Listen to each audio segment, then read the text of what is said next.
kitchen here, or the refreshments are being served, just to keep the noise down. Let me also take this opportunity of greeting the team from the department, led by the CFO and the team. Welcome. Thank you for being here. And then let me, in particular, welcome those of you that are here and that have responded to the invitation of the Portfolio Committee to join us here today. I know there are some others that apparently are on their way here with transport that's been provided by the legislature, but let me welcome all of you and thank you for coming. Let me indicate as well and ask if there are any councillors that are here. If you could please raise your hands if there are councillors here, because I just want Stembisa to get your names so that we can formally and properly acknowledge your presence. But if there are any councillors here, if you could raise your hands. If not, it's fine. But before I go any further and before I get to a place where I'll explain the purpose of this particular meeting here today, I need to declare this particular venue a precinct of the Gauteng Provincial Legislature. So just bear with me while I follow the guide that I've got here. So in terms of the rules of the Gauteng Provincial Legislature, whenever we have a committee meeting outside of the actual building of the legislature, which is based in the city of Johannesburg, we must declare the precinct, declare the facility that we're in as a legislature precinct in terms of Rule 56(1) and 2 of the provincial legislature, which states as follows. 1, the legislature or a committee of the legislature may hold meetings outside of the ordinary precinct of the legislature. And 2, the speaker or a chairperson of a committee holding a meeting outside the precinct of the legislature must declare the area as a precinct of the legislature for the duration of the meeting. I so declare this venue a precinct of the legislature for this committee meeting. And that means that the rules of the legislature apply here. But before I go any further, at the back we have interpretation booths. If you would want to make use of the facility to hear the interpretation in your language of choice, the following languages are being provided today: English, Afrikaans, Sotho, Sepedi, isiZulu, isiXhosa, Tshivenda, and Xitsonga. So those are the languages that are on offer. If you would like to have a set of headphones so that you can follow, please raise your hand. If you would like to have, please raise your hand up high. Stembisa, can you just make sure that the team distributes to those?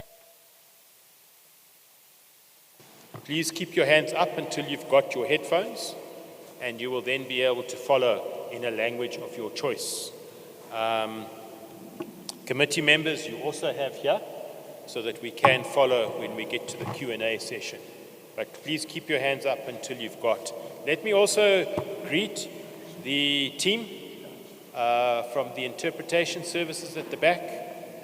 Thank you very much for always being with the committee, and thank you for being here to enable everybody to fully understand the proceedings. So welcome to yourselves at the back there. Let me also greet the sound team and thank you for your work and for everything that's set up, and the team here who are ensuring that this meeting is broadcast on the Gauteng Provincial Legislature's Facebook page and YouTube page. Thank you very much.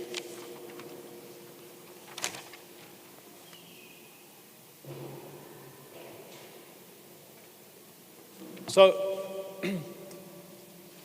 this meeting today and the invitation we've extended to you is to join us in a meeting of the Portfolio Committee of Transport and Logistics in the Gauteng Provincial Legislature.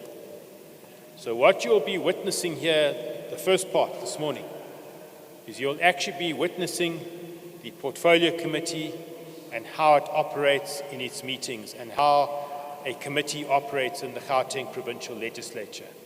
So you will see how members engage, how they ask questions, and how a committee meeting is run. And this is how we do our work. Can I ask the gentleman there, can you please keep the noise down, sir?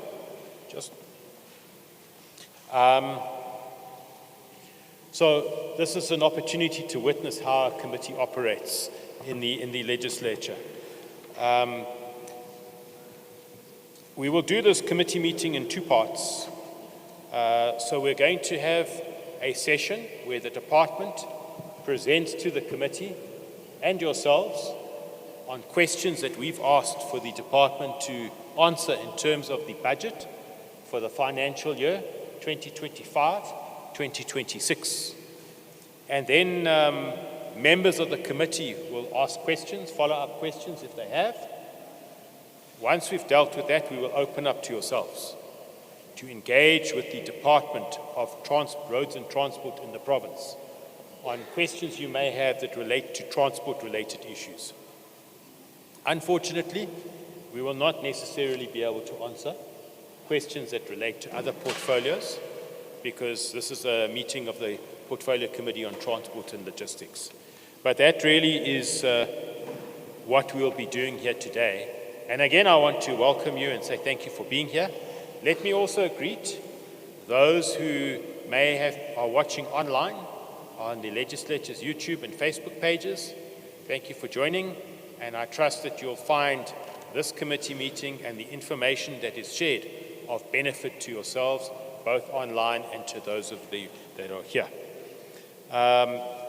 So that's really the purpose and how we will proceed today. Very briefly, can I check with the committee coordinator? Mr. Mbisa, where are you? Are there any apologies, please?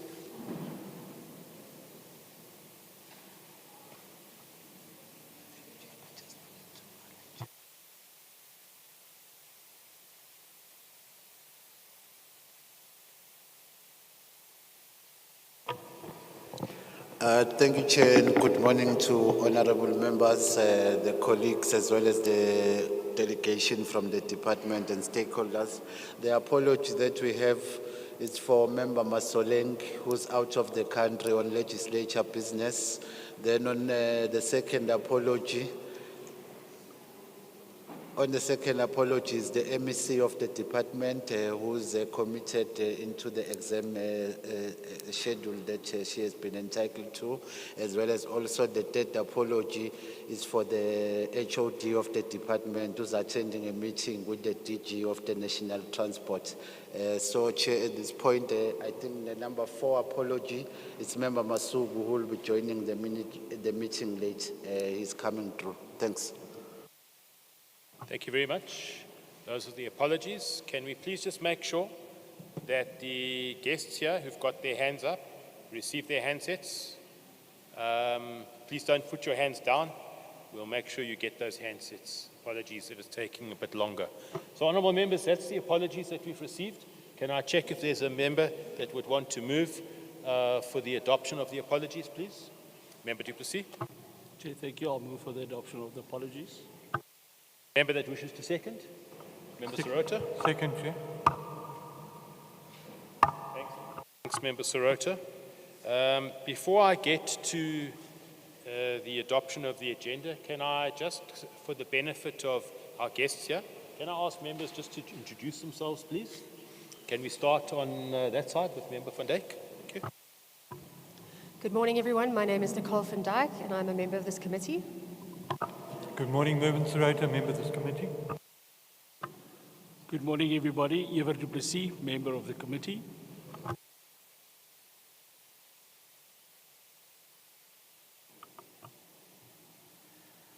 Good morning, everybody. This is Member Malazagas Kosana, who's a member of the committee in the legislature. Thank you.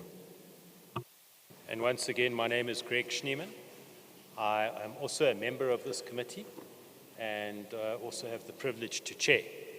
the Portfolio Committee on Transport and Logistics in the Gauteng Provincial Legislature. So this is the team of committee members that are here.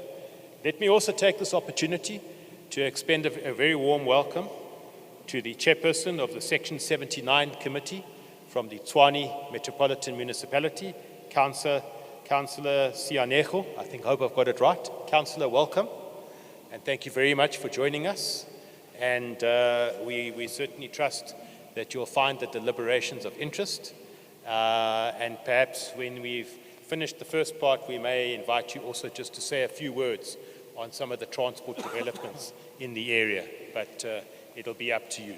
But welcome, Councillor, and we really are appreciative of you being here. And I'm sure at the end we'll have an opportunity to engage with you as well. So welcome once again, Councillor. Thank you very much.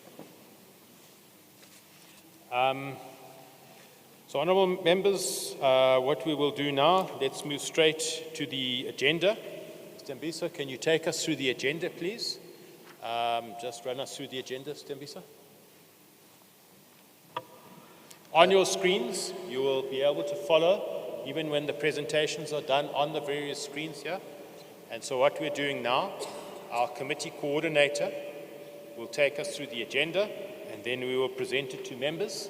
If members are fine, we will ask for a member to move for the adoption of the agenda. Over to you, Stembisa. Thanks. Thank you, Chair, once again. The agenda on number 4 will be the presentation by the Department of Transport, the Gauteng Management Agency and G-Fleet on Budget Vote 9 for the current financial year. Then on number 5, it will be the responses to committee questions on the budget. On number 6, it will be the stakeholder submissions. On number 7, the NCOP and provincial bills. On number 8, the resolution tracking. Number 9, petitions. Number 10, correspondence. And number 11, the date of the next meeting and adjournment. Thank you, Chair.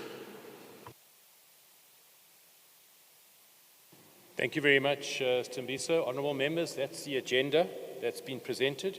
May I check if any members may want to comment on the agenda or perhaps move for the adoption? Members Kosana? Chair, I move for the adoption of the agenda. Thanks, Members Kosana. Is there a seconder? Member van Dijk? I second, Chair. Thank you very much, Member van Dijk. Just to explain to yourselves, we can't proceed with a committee meeting until we've adopted the agenda. And when we allow members to talk on the agenda or to make any inputs, there might be times when a member of a committee wants to add an item to the agenda or where they feel we should amend the agenda in some ways. So that's what we are doing here. So I will try and explain as we go along. So on that note, we've adopted the agenda and we are ready to proceed for this committee meeting. I'm going to ask the leader of the delegation, the CFO of the Department of Transport. CFO, you can... Stembisa, where are they presenting from? Come here. Yeah, okay. CFO, can I ask you to join us in front here? You can leave the microphone there. I'm going to ask you to introduce yourself and to introduce your team. And then what we will do, CFO, as somebody else is going to present, they can present from here because there's a microphone here. CFO? Oh, okay. CFO? No, grab, please sit. Okay. Oh.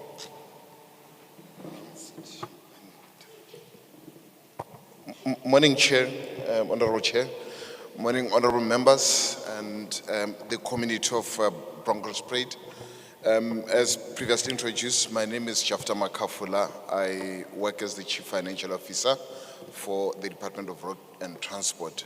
Today I'm here representing the HOD, who's indisposed, cannot be with us. I'm with the team from the department.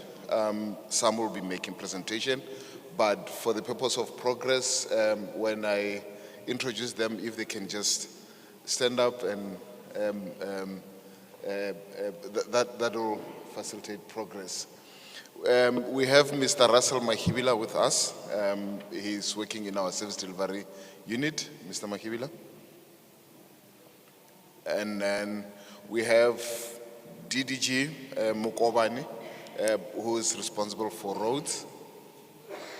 And then we have Mr. Pubulan Govenda, who is responsible for G-Fleet. And then we have Mr. Siabonga Mabaso, who is representing Gauteng Management Agency. Chair, the presentation, we have two presentations. One for the department, which to a large extent cover the allocation to Gauteng Management Agency, and then G-Fleet will also come and share with us their, I wouldn't say their allocation, but their target revenue more, and how same will be spent during the financial year. So, with your permission, I'll delve straight into the presentation, Chair. Thanks, CFO. Thank you very much. Please proceed. Okay. Thanks. Chair. Maybe before you proceed, let me just indicate. So the budget, what's being presented to us as a committee, is questions we've asked around the budget that has been tabled in the Gauteng Provincial Legislature for the financial year, starting on 1 April and ending next year on the 31st of March. That's the 2025-2026 financial year. And this is a budget that relates to the Provincial Department of Roads and Transport. Transport issues relate to the maintenance of provincial roads, maintenance of traffic signals, lights on provincial roads, fixing of potholes. It relates to the Gautrain. It relates to licensing testing centers. It's a range of issues that are covered by the Provincial Department of Transport. And as they go through entity by entity, the department, then G-Fleet, then the Gautrain, you'll get a bit of a sense and an understanding of what kind of work the Provincial Department of Transport does. But I just thought, let me explain that to you. But let me hand back to you, CFO. Thanks, Chair. Thanks, Chair. We'll go straight to the presentation. I think the brief we received was we present the budget and the additional allocation, which was recently tabled by the MSC Finance. So in total, to the original budget, Chair, we received approximately 314 million, which is broken down in this particular manner. 150 million for maintenance of provincial roads, 48 million for operational expenses, addition to what the department had, and then 35 million for maintenance of street lights on provincial roads, and as well as 80 million for maintenance of traffic light on provincial roads. So all in all, the total amount, additional amount allocated to the department was 314 million. So when you look at the same allocation in accordance to the in accordance with the programs, program 1 was given initially 318 million, and then so the amount has since increased by 362 million. That includes the 45 million previously, or the additional 45 million for operation of the department. Transport infrastructure was given 3 billion, 193 million initially, and now the final budget is 3.4 billion. And then transport operations, 3.1 billion initially, the amount remained the same. And transport operation 380, and the amount was increased by about 5 million to 385 million. And then Gautrain, or Gautrain Management Agency, the budget remained flat from 2.6 billion, and then it will remain 2.6 billion. So the effect of the additional budget allocation was, initially the department was allocated 9.735 billion, and then with the 314 billion we mentioned, and then the new allocation becomes 10 billion, and yeah, 10, let's say 10 billion. Chair. Now, the same amount we put in economic classification.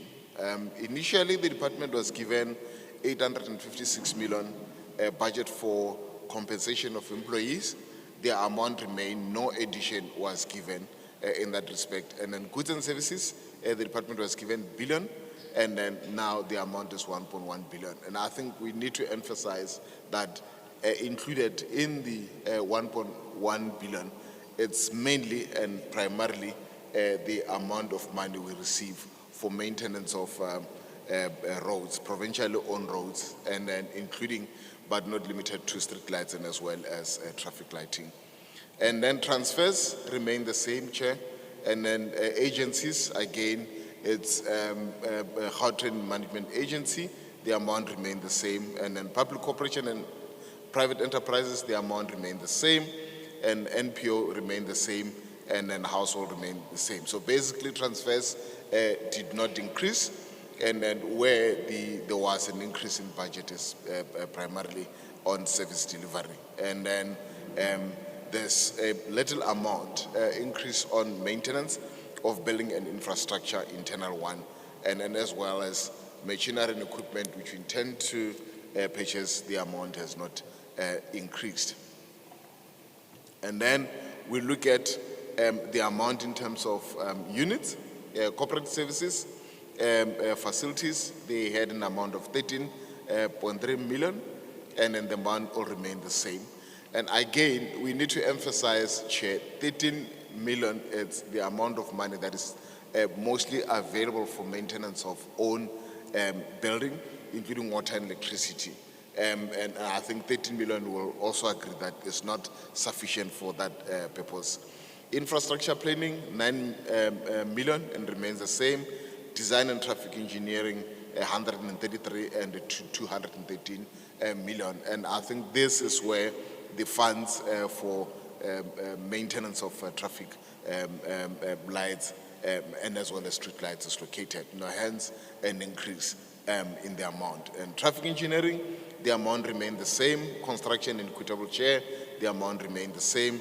Construction PRMG, the amount remained the same. And then maintenance, equitable share, there was an increase again as for maintenance of actual roads, as we indicated earlier that there's about 150 million meant for maintenance of roads, and that is the budget. And then maintenance PRMG, the amount remained the same. EPWP, incentive grants, the amount remained the same. DLTC, the amount remained the same, and TOLEPS, the amount remained the same. And then I'll touch on expenditure, and the reason why we're touching on expenditure, Chair, we know we're still coming to present the quarterly expenditure, but this is just to give assurance to the committee that, as much as there's an increase and as much as we had system problem during the beginning of the financial year, the department is well on its way to spend its budget.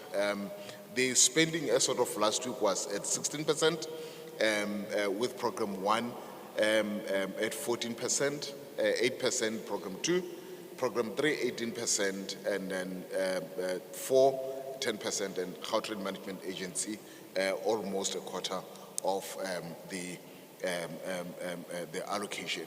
And then in total, the department spent 16% of its budget.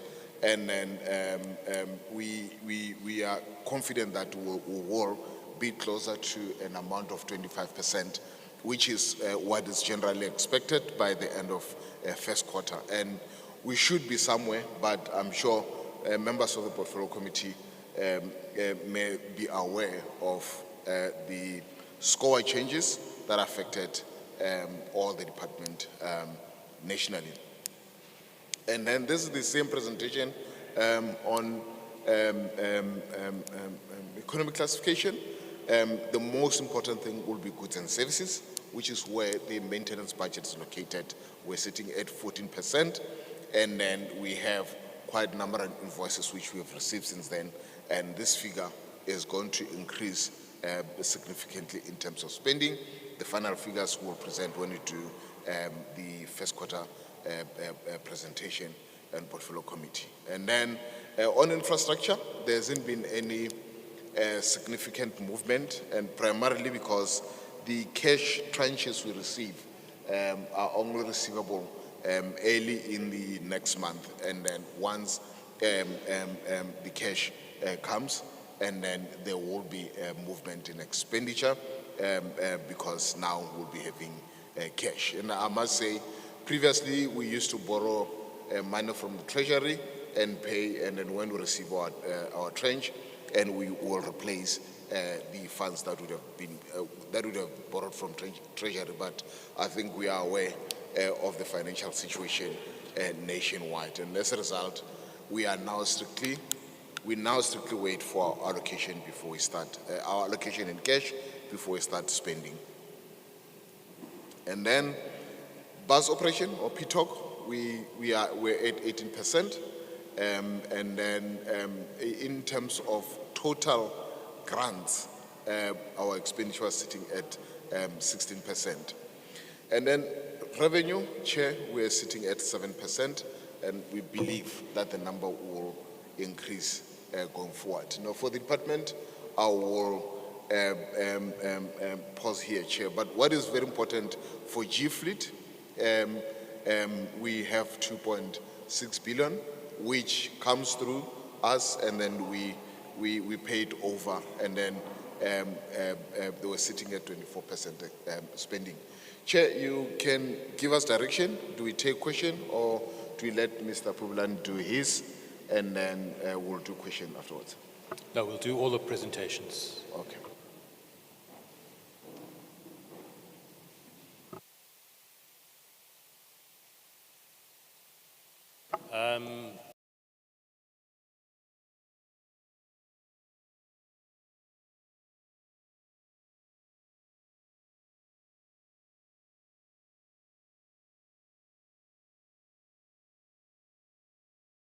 So if we can just do that in a few sentences, thanks.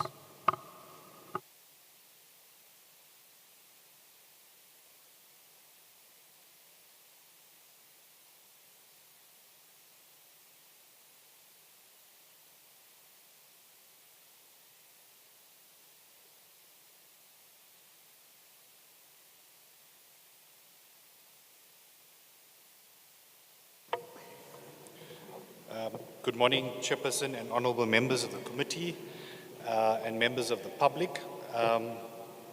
Just for the record, my name is Pubalan Govender. I'm the acting CEO at G Fleet. As directed by the chair, to give you a breakdown of what G Fleet is a government fleet management company that provides fleet to all government departments throughout the country. We do offer your fleet in terms of the different spectrums of fleet, and generally when you recognize our vehicles when you're out there is the vehicle that has the G number plate right at the end. So when you out there, you're welcome to take some pictures and share with us to note that our cars are out there as well.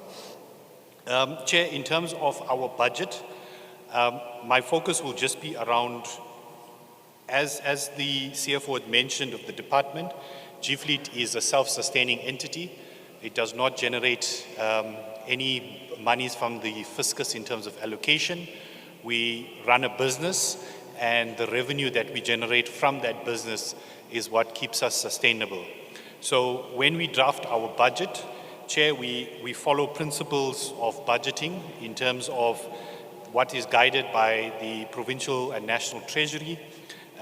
We also have a budget policy in-house, as well as a budget committee that makes ultimate recommendations in terms of the approval of the budget process. Chair, for the 25-26 financial year, the entity has expenditure budget. So we have two forms of budgeting that we embark on. One is the expenditure budget, and the other one is our revenue budget. On our expenditure side, we have budgeted for just over 1.4 billion as our budget, which is an increase of 3% from what we had budgeted in the previous year. Chair, the budget in essence responds to or caters for the following key areas of the entity's alignment to its strategic plan and APP. First of all is to ensure capacitation and growth of the entity in terms of sustaining the business. So we have allocated a budget of 147 million that is towards our compensation of employees. That's to ensure that we fulfill our organizational structure in terms of recruitment, as well as to capacitate the entity in the long run towards the new organizational structure that we've also. So the entity has estimated that our budget will grow to about 305 million over the MTF in terms of once the new organizational structure is approved.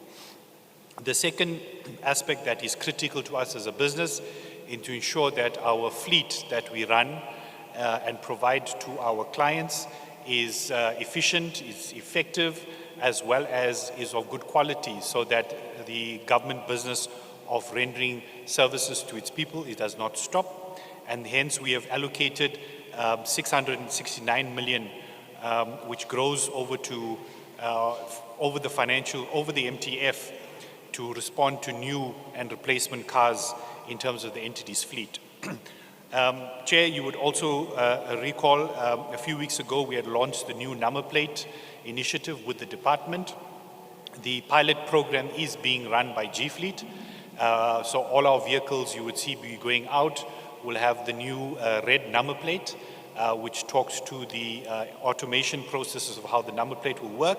To that effect, we have allocated 500,000 to the new number plate project to ensure that our number plates are then replaced to talk to the new number plate pilot program. We've also allocated a 20 million rand over the MTF in terms of the optimization of the logistics function. This is a priority that was announced as part of the Premier's SOPA, because at this point that project does not have any sustainable revenue stream. We have put up an initial capital amounts so to just support the initial phases of the project. We've also allocated 2.2 million as part of our embarking on our corporate change and branding aspect, which will talk to us in terms of corporate clothing, as well as ensuring that we are able to effectively run our communication and marketing campaign. We've allocated 18 million. One of the key benefits, or one of the key foundation requirements of running an effective fleet company, Chair, is to ensure that we have a sustainable system that manages our fleet in terms of bookings, managing our billing systems, etc. So that effect, we've allocated 18 million over the MTF to ensure that the new integrated fleet management system, which we have conceptualized, is going to be created and developed by both the Gauteng Department of eGov and CETA. That project, Chair, we announced has already commenced. And then we've also allocated a further 15 million, which will grow to 117 million over the MTF in terms of the infrastructure projects that we are doing at our premises in Bedford View to ensure that we capacitate and respond to the OHS challenges that we have as an entity.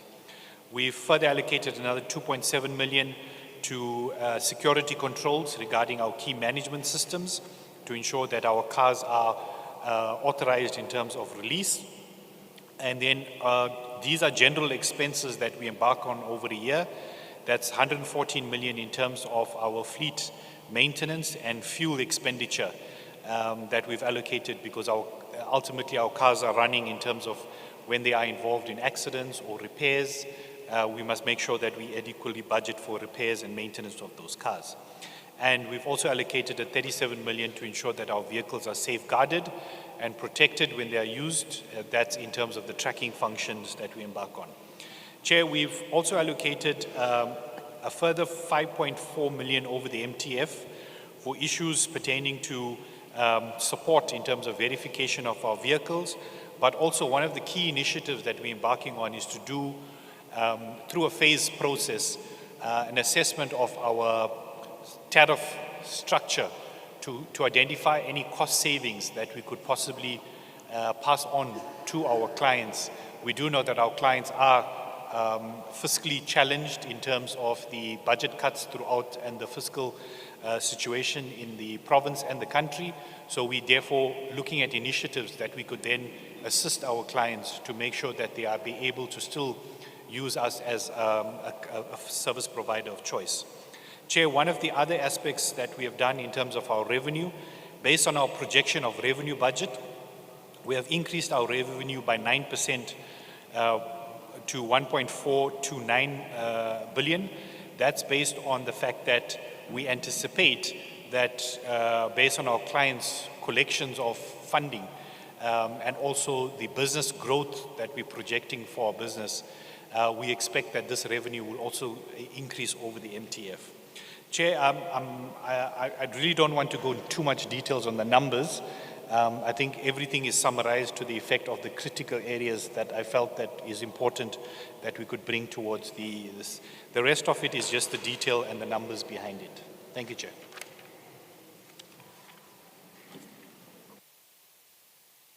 Thank you. The next presentation, CFO. We're taking everything. Yeah, Chair, I think we mentioned that G-Fleet, they normally don't do a budget because our budget includes their allocation. The GMA, I beg yours. They normally don't do a separate presentation because their budget is included in our budget. No, but GMA must talk about Okay, thanks. what's being allocated to them. Who's going to do that, CFO? I'm saying, so you say the budget of GMA falls under the budget of the department.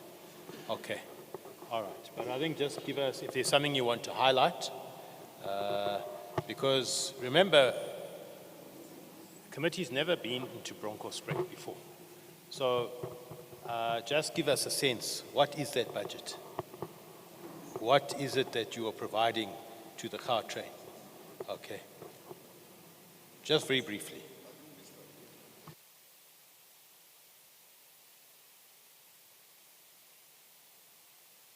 Assist in that respect.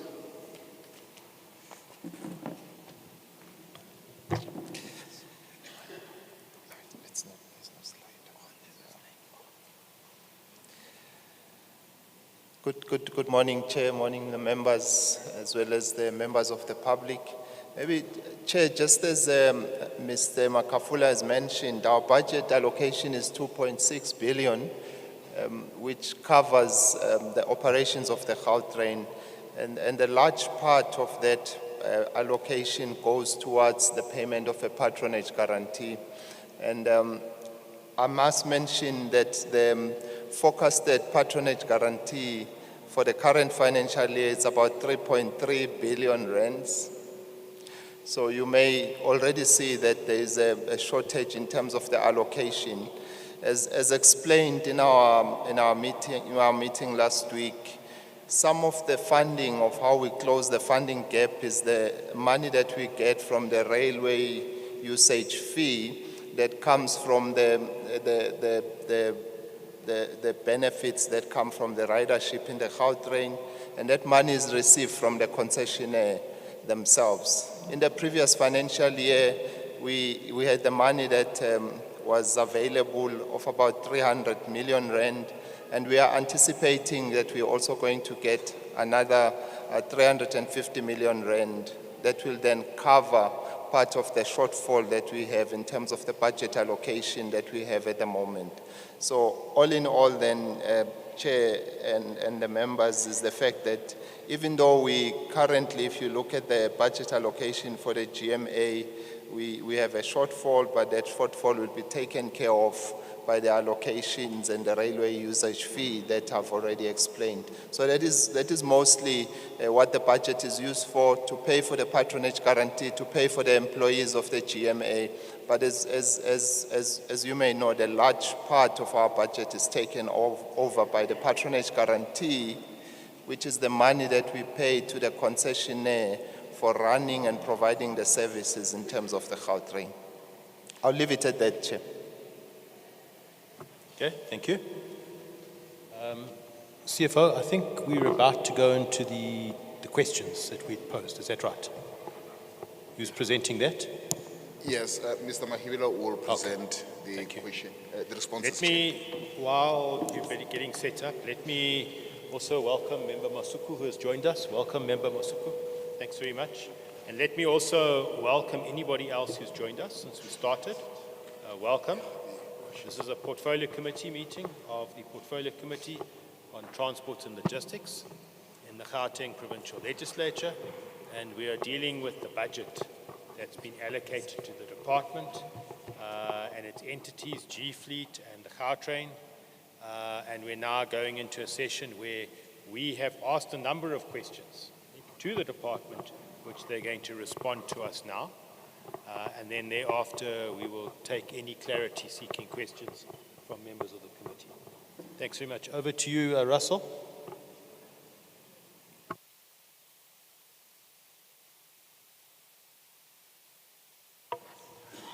Thank you, Chair. Good morning, Chair. Good morning, honorable members and the members of the public. Russell, can I just interrupt you for a moment? The sound is very bad here. That's the one challenge we have. So I suggest if we can make sure that the team from the department have got headphones, it's much easier to listen on this. And if there's anybody else who wants the headphones to listen, please put your hand up so they can be distributed. But I'm finding it much easier with the headphones. So if you are struggling, please put your hand up so they can give you a set of the headphones. And Stembisa, please just make sure that we give to the team from the department as well, especially when we get to the Q&A session. Thanks. Can you hear from there? Okay, so so CFO, can yourselves come and sit here? We'll go and sit there. Okay, maybe it's here. I thought it was that side as well, but okay, that's fine. Russell, sorry about that. Over to you. Thank you, Chair. I'll take the committee through the responses to the questions posed by the committee on the Budget Vote 9 for 2025. The first question requested the department to provide a list of traffic and street lights with a designated budget of 115 million and 54 critically damaged roads with designated budget of 150 million. Of the total allocation of 80 million is designated for maintenance of traffic signals, and the residue thereof of 35 million shall be applied to the maintenance of street lights. Now, with regard to the list, we've provided a list, and we are saying with the 80 million allocated to the repair and rehabilitation of traffic signals, it is estimated that 61 traffic signals will be repaired. The number might increase or decrease subject to the confirmation of the actual repair costs. The planned dates are indicative and dependent on procurement service provider. There's two levels, that's technology 1 and 2 will be done at intersection level, while technology 3 will be linking all intersection with the TMC, that's the Transport Management Center, which is located at the head office for remote controlling and monitoring. And that is the breakdown, Chair and members, which would cover the city of Joburg, the city of Ekurhuleni, the city of Tshwane, Sidibeng, and West Rand. And the costs are reflected there for Johannesburg. For city of Johannesburg, there's an estimated of about 30.3, and for city of Ekurhuleni, it's about 33 million. For city of Tshwane, it's about 8.3, and for Sidibeng district, it's about 6 million. And for West Rand, that's about 2.4 million, which makes the total of about 80 million rands. And in respect of the critically damaged roads, the 54 critically damaged roads, we are providing the committee with the breakdown there per region. The number of roads in total, it's about 54 as indicated, which translate into 561.668 kilometers. And the total cost covering the whole region, it would be 1.984 billion. We've provided the list there in terms of the road description. For example, in the city of Tshwane, we have D48, D2757, D2758, etc. So that is the background that we've provided. So the original 54 roads as submitted, Chair, the budget is budget allocated under PMRG. It's for maintenance in the current financial year. For maintenance in the current financial year, it's 712 million. Currently, 585 million is available and committed. The difference, which is 110 million, will fund RIFSA 1, 2, and 3, which will be allocated during the budget adjustment period, which takes place later in the year. The current budget shortfall is related to the critical roads that require light rehabilitation in all 5 regions highlighted. Then we have 10 selected roads for light rehabilitation in the 5 regions. The roads that have been selected, it's R101, which is in the city of Tshwane, in Atteridgeville. We have M39 Bushveld, which is in Mabopane. And then we have P41/2, which is part of Ekurhuleni, Ratanda, Heidelberg region. And K146 in the city of Ekurhuleni in the Palm Ridge area, as well as P62/1 Molefe Makinta in the city of Tshwane, that is in Temba. Number 6, we have D622 in the city of Tshwane, which is in the area of Tswaing village and Stengwater. And then we have P72/1 Kleppereville Road in the city of Joburg, and Wetkoppen Road in the city of Joburg in the Four Ways area.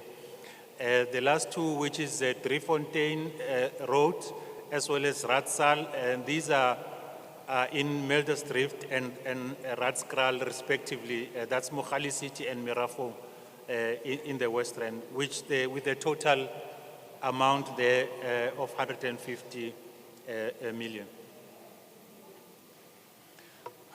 Now, with regard to the street lights, we are targeting the R55 corridor, which moves from the city of Joburg to between city of Joburg and Tshwane. In the COT, there's the R55, it's about 16.85 kilometers, and the total number of luminaries that will be attended to, that's 385, with the cost estimation there of 25.051 million. In terms of the prioritization plan, the city of Tshwane, within the city of Tshwane, we are targeting R55, that's P66 as indicated, which we are earmarking to start within in fact, the process has actually started within this period of June, and the resources that are required there are indicated on the slide. Now, coming to the second question, where in the department... Sorry, Russell. You talk about a luminary. What's a luminary? Oh, the lights, The light fitting in the globe. yeah, the type of, how do you explain it, G? The luminary, it's a measure of the strength of a bulb in a street light. But it's the globe. Yes. And the fitting. Yes. Is that what we're talking about? Yes, basically, how bright it is, it's measured in luminaries. The actual illumination of the light, yeah. When we move on to question 2, the department should provide progress report on the upgrade of the regional offices and a plan to upgrade other regional offices, the Benoni and Zwarkop and other regional offices of the department, and the budget allocated thereof. We are indicating that the department has enlisted the services of the Department of Infrastructure in the province, which is DID, to upgrade and refurbish our regional offices as the custodian of the government properties. Now, we'll highlight the projects that are currently handled by DID on our behalf. That's the renovation of the Benoni Regional Office, the renovation of the Bronkhorstspruit Regional Office, the Garankuwa Regional, Road Maintenance Camp, as well as the port. At least we've got about 9 projects in relation to these regional offices. In terms of the update there for Benoni, the PSP has been appointed, and the project is currently at the design development stage. And the property, we must indicate, is currently owned by the National Department of Public Works. However, DID is engaging with the National Department of Public Works to acquire the property so that it becomes the asset of the province. And the actual property is zoned as an agricultural holding. For Bronkhorstspruit as well, the PSP has been appointed, and the project is at a design development stage. The title deed has been endorsed. Now it's under the ownership of GPG, which is DID is the custodian thereof. And the facility is actually zoned as industrial. Then we have Garankuwa, for which also the PSP has been appointed, and the project is also at the design development stage. The property is owned by the city of Tshwane, and likewise the DID is also engaging the city of Tshwane to ensure that the property is then moved to fall under the GPG. And that particular property, it's zoned for government. Derdeport, the title has been endorsed as well. It now under the ownership of GPG. And it is also zoned as agricultural. And further to that, we have a Temba Road Maintenance Camp. And Chair, I must indicate that when we say road maintenance camp, it's not the actual regional office, but these are satellite offices where the teams would be working from in terms of the material and machinery, so that it becomes accessible to the area where the work has to be undertaken. So with regard to Temba, the PSP has also been appointed. The property is still within the ownership of COT, with the process being underway to acquire the property for GPG, and it is zoned for government. Kurusport regional offices, these also have been, the PSP has also been appointed. The ownership of the property is now in the hands of GPG, and it is zoned for government. For the Vereeniging region, which is in Sidibeng, The same applies. PSP has been appointed. In this instance, the drawings have been approved and the project is ready for tender advert, subject to budget confirmation. As I indicated that these projects are undertaken on our behalf by DID. For Heidelberg, PSP has also been appointed. The drawings, the same as Vereeniging, have been approved and awaiting budget confirmation so that the tender process can unfold. Krugersdorp Regional Office, PSP has been appointed. This is the regional office, if you remember, Chairperson and the members. This is where the committee visited last week. For this one, drawings were approved and we are waiting budget confirmation so that tender for refurbishment can commence. Tender process can commence. It is also zoned for government services. And at this stage, there is no budget allocation for the current year for the upgrading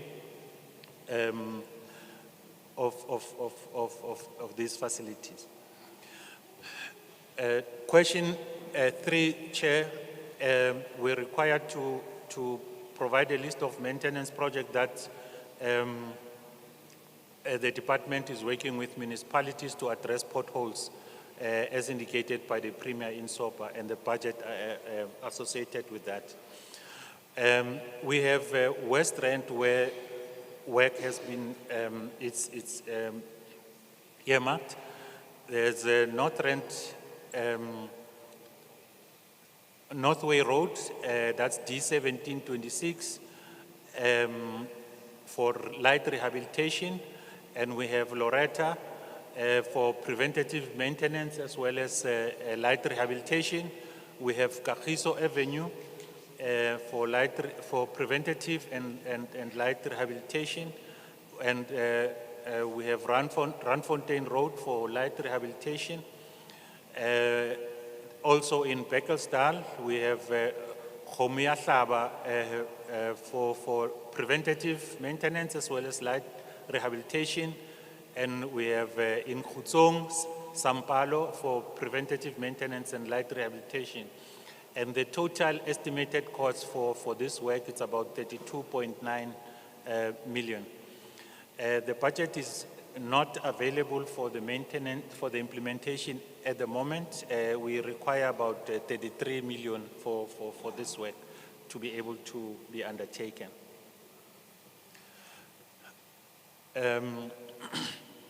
Question 4, we are required to provide a report on the functionality and impact thereof of the 72-hour pothole repair commitment and intelligent transport system that were reported on by the Premier in SOPA. We are reporting that the department is currently working on the backlog to clear all existing potholes on the provincial roads. Once these are cleared, the department will be able to monitor the 72-hour commitment and report accordingly. Currently, the average repair time is about 14.3 days, which exceeds the 72-hour commitment.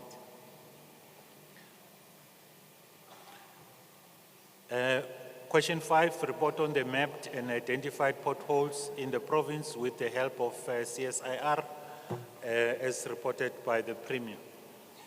The identification and mapping of the potholes is not a single event, Chair, but rather an ongoing process. Potholes develop on an ongoing basis, as we all know, especially in the rainy season. Most on roads that are in the fair, poor and very poor conditions. That's where these occur. The identification and mapping of potholes are happening in two ways. Firstly, the potholes are reported by the public using the pothole fixed GP app. And secondly, the departmental maintenance teams and routine maintenance contractors are reporting potholes fixed by them using the GP road maintenance app. In both cases, the coordinates of the location of the potholes are recorded. Since the launch of the GP Fix app in May 2022, the Pothole Fix GP app has been downloaded by 19,367 times, and 22,158 potholes have been reported by the public through this app. Of these, 3,994 potholes were on provincial roads, 17,854 on municipal roads, and 310 on central roads. The position of these potholes can be viewed on the public facing dashboard of the app, which can be accessed on the Pothole Fix GP app. During the same period, Chair, the departmental maintenance team and routine maintenance contractors have repaired about 39,278 potholes on the provincial paved roads network. With regard to the 40 roads, the list of roads of the West roads in Sidibeng that were repaired by the department, we are providing the breakdown of those roads, Chair. The list indicates the suburb in which these were undertaken, as well as the actual road names and the service providers. As indicated, the total of 40 roads have been done, and these were done in two phases. The phase, the works were implemented by the department, DRT contractors, as well as implemented by the Mfuleni contractors, Mfuleni municipality contractors. And then on question 7, the department should provide a report on the filling of vacant positions in the DLTCs and toilets. And currently, there are 34, for DLTCs, there are currently 34 vacant posts in the DLTCs. 14 posts were prioritized for 2024 financial year. However, these had to be adjusted downwards to 5 posts due to budgetary constraints. Now, these 5 prioritized posts could not be filled due to incomplete job evaluation processes, which is undertaken through the Office of the Premier. For 2025-26 financial year, only one of these were prioritized due to budgetary constraints. With regard to toll labs, currently there are 50 vacant posts in the toll labs. 26 posts were prioritized for 2024-25. However, due to budgetary constraint, they had to be reprioritized, adjusted downwards. One nationally coordinated post was filled. However, 6 could not be filled due to incomplete job evaluation process as well. For 2025, only 2 posts are prioritized due to budgetary constraints throughout the province and in the department. With regard to question Russell, number 8. Russell, before you proceed, if somebody could just explain to our guests here what's a DLTC and what's a toll. Just be mindful that acronyms don't help us here. So you need to just explain briefly, please. Thanks.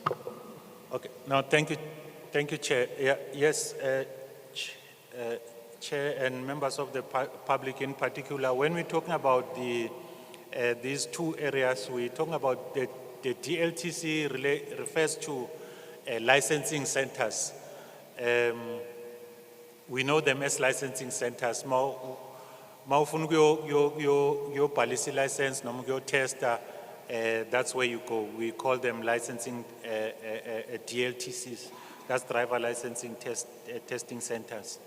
And then the toll lab refers to a center le abantu abasebenzisa abanamabhizinisi we-public transport la bathola khona ama-permits wabo operator laba bayenza ama-Uber, amathekisi, amabhasi noma lawa okwenza i-tourism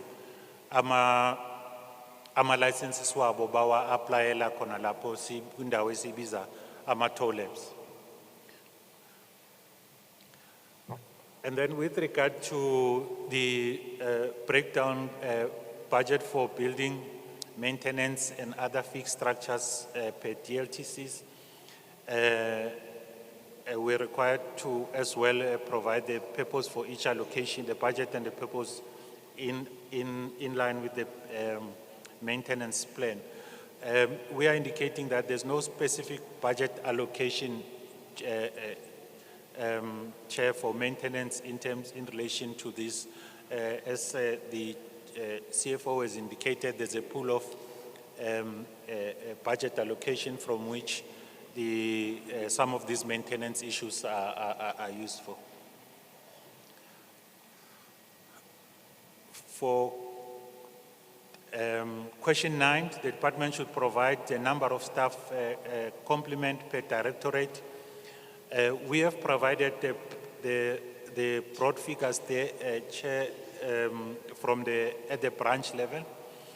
That is Office of the HOD and Office of the MEC has a total of 29 staff members combined. The Roads branch has about 669 staff combined. The Transport branch has 543 staff members combined. The Corporate Services branch has 269 staff. And Office of the Chief Financial Office has, that's the Finance branch, has 84 employees. The total thereof, it's 1,594 staff members for the whole department. And the detailed breakdown per directorate is provided in the spreadsheet which was shared with the committee.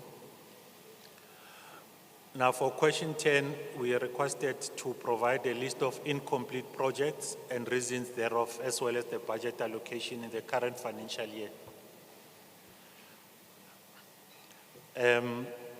We have projects, some of these projects, the committee has visited them in the form of an oversight visit.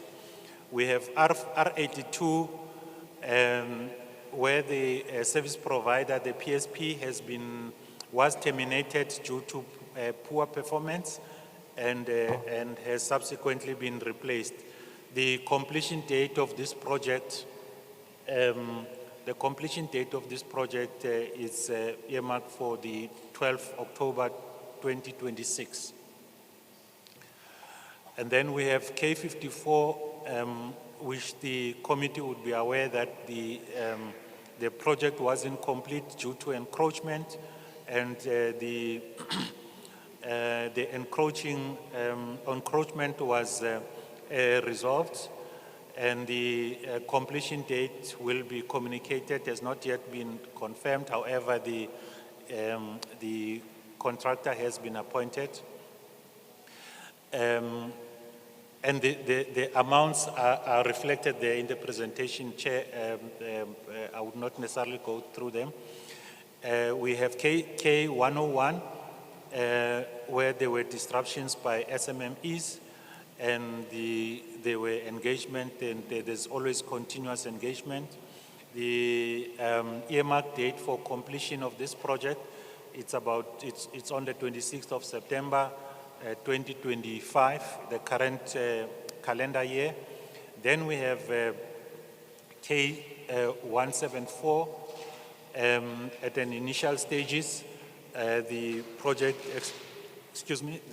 experienced challenges in terms of disruptions, and there were engagement and resolved.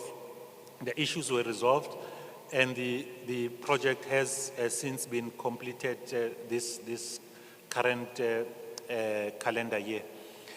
And then we have K175, which is also within this region, Chairperson, in the Bronkhorstspruit region. There were delays due to excessive rains, and the extension of time has been requested, and the earmarked time for completion of this project is July 18, 2025. And then we also have P122/1. And in this area, the project is impacted by the development and the rehabilitation of the sinkhole. This project falls within the Tshwane area, just between Tshwane and Ekurhuleni. The extension of time has also been granted for the rehabilitation of the sinkhole. The earmarked completion date there is the 28th of August 2025. And then we had K50. Here there are no issues on this current project.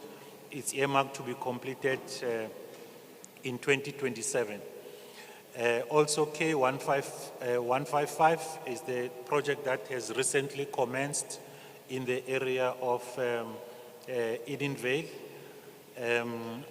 It will be it is earmarked for completion in September 30, 2026. And then we have P73/1. This is Golden Highway. It's earmarked to be completed on the 13th of June 2026. We have road D1814. This road is also within Tshwane in the Cullinan-Rayton area. The completion date earmarked there is the 30th of November in this current calendar year.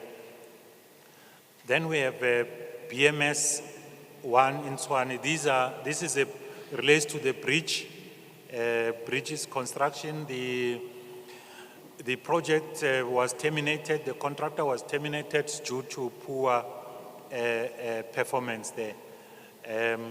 The process is underway to appoint new contractors to address the matter. And then we have Sebokeng DLTC, which was initially was terminated. It has recently been, the project has recently been commenced. The appointment of the new contractor has been completed, and the anticipated completion there for that particular project is December 2026. This is also one of the projects that the committee has also paid a visit. And also the following project, the committee has also conducted an oversight on K31 in the Western Joburg area. Also experienced challenges with regard to a contractor who was terminated for poor performance and performance guarantee issues. The appointment of the new contractor has been concluded, and we are forecasting to complete this project in the next calendar year, which is the 10 November 2026. The Vereeniging Intermodal Facility, it's nearing completion. It was impacted by municipal services. There were sewer spillage there in the vicinity of the project, and this has since been addressed. The project is on course to be completed on the 31st of July 2025. Regarding question 11, committee, department required to provide committee with the budget for traffic lights and planned targets for the current financial year. In terms of the traffic signal repair plan, there's a new budget allocation, as alluded earlier, which now cumulatively it's about 98 million, comprising of the 18 original amount and the additional amount of 80 million. The department requires a total of 236 million for the repair and maintenance of the prioritized traffic signals in all regions for the improve safety and traffic flow. In the current financial year, the unit traffic engineering was allocated a budget of 18 million for the repair of 16 intersections and maintenance of the traffic signals within the city of Joburg area. It received, as indicated, an additional allocation of 80 million for the repair and maintenance of 61 traffic signals across the province. Thus, the total is now at 98, as alluded. This would repair a total of 77 traffic signals in all regions in the current financial year. It is anticipated that all works will be completed by the end of October 2025.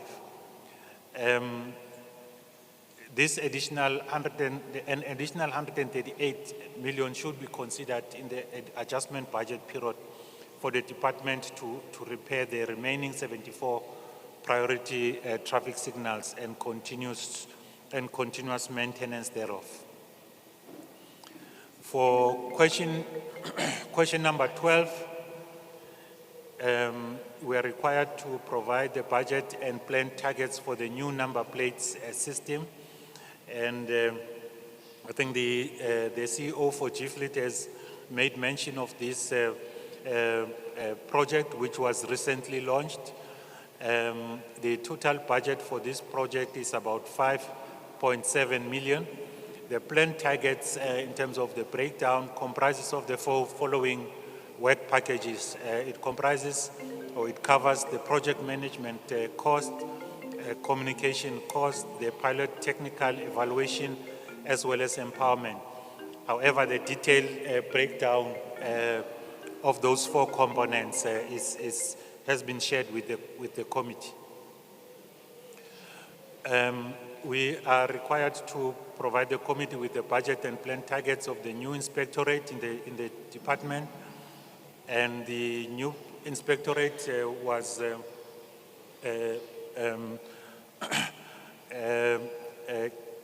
introduced to the department in this current financial year, not so long ago. The department anticipates expenditures of approximately 30 million during the current financial year, primarily comprising of vehicle operation expenses. The RTMC will cover personal costs, including tools of trade. I must indicate that at this point, given that the inspectorate has recently been given to the established in the department is currently working on the developing the targets and the work plan for this unit. With regard to the planned targets and budget, the department should provide the committee with the proposed implementation plan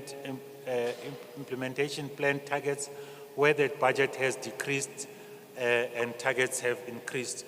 We are indicating that given that the budget did not necessarily decrease, there was an augmentation. The department is committed to fully expending its entire budget and achieving all APP targets by the close of the financial year, notwithstanding, as indicated, the budget augmentation.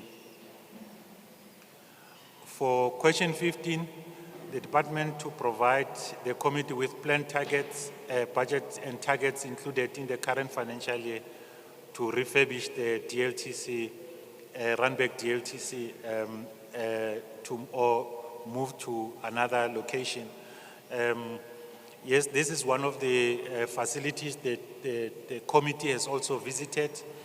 The DLTC, as you know, it's a center which is run by the city of Joburg.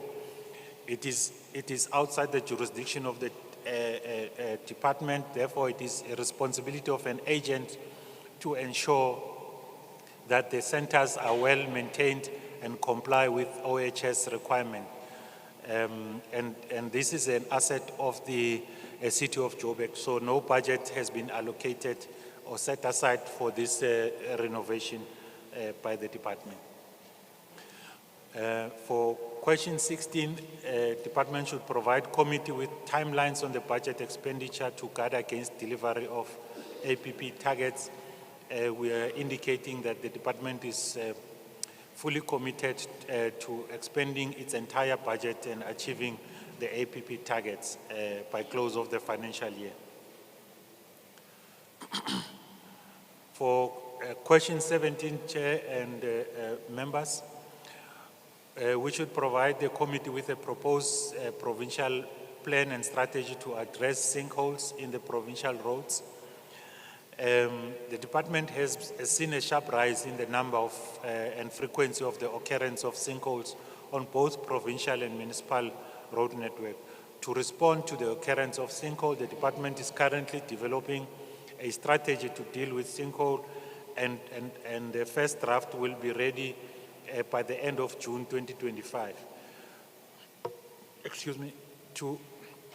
Key to this strategy is to ensure that department is able to timeously respond to occurrences of sinkhole and minimize inconveniences to the motorist and public.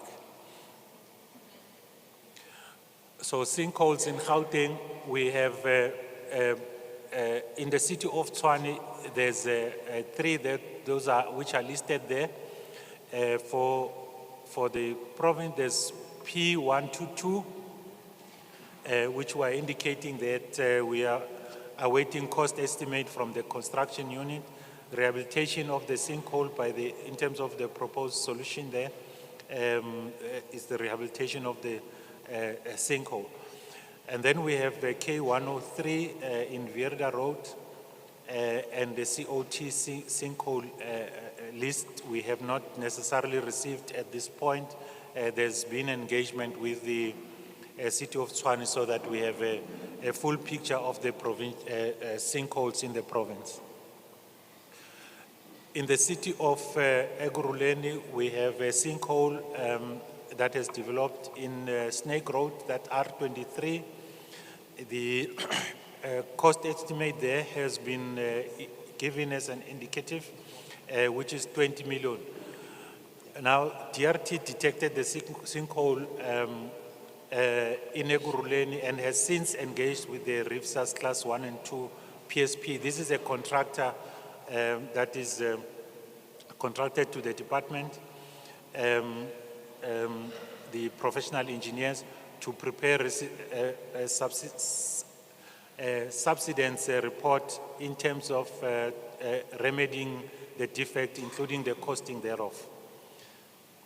And then we have a sinkhole that has developed as well in the Roundabout road that is in Boxback, which is also in Ekurhuleni, as well in the Main Reef Road in Benoni.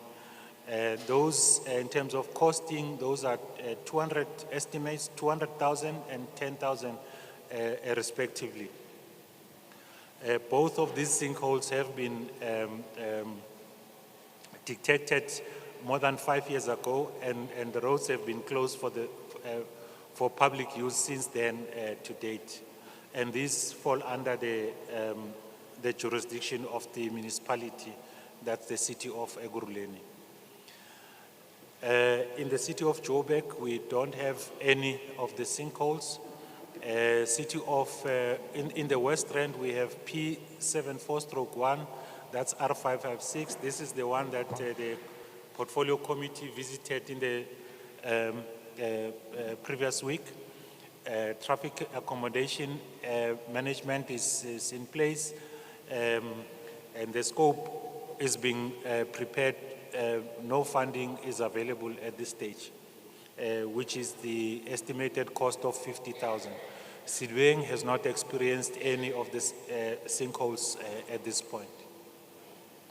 Now, Chair, for the vote 9 for the department, the responses end here. The GMA will present on the last element of the questions. No, thanks, Russell. Just to indicate, we've asked for a very brief explanation about the end of the current cost session, but not to go into great detail. because we will deal with this as a committee in a special session with the Gautrain Management Agency. Thanks. Thank you, Chair. Once again, I just want to give a brief overview of what the handover of the Gautrain system is going to look like. But just maybe a bit of background, especially for the community members, is the fact that in 2006, in September, there was a contract that was entered for between Gauteng provincial government as well as the private party, which is Bombela Operating Company. And that was a contract of 19.5 years. The first 4.5 years was for the development and construction of the Gautrain system. And then the 15 years, which started in 2010, was then for the operation of the Gautrain, which is currently running at the moment. So that arrangement will be coming to an end on the 26th of March 2026, which is 9 months away from where we stand at the moment. So the Gautrain Management Agency, as the agency of the department that is looking after the Gautrain, is now preparing for the transfer of the system from the current private party, which is Bombela Operating Concession Company, and then it will then be transferred to the next concessionaire, which will be appointed in the next couple of weeks.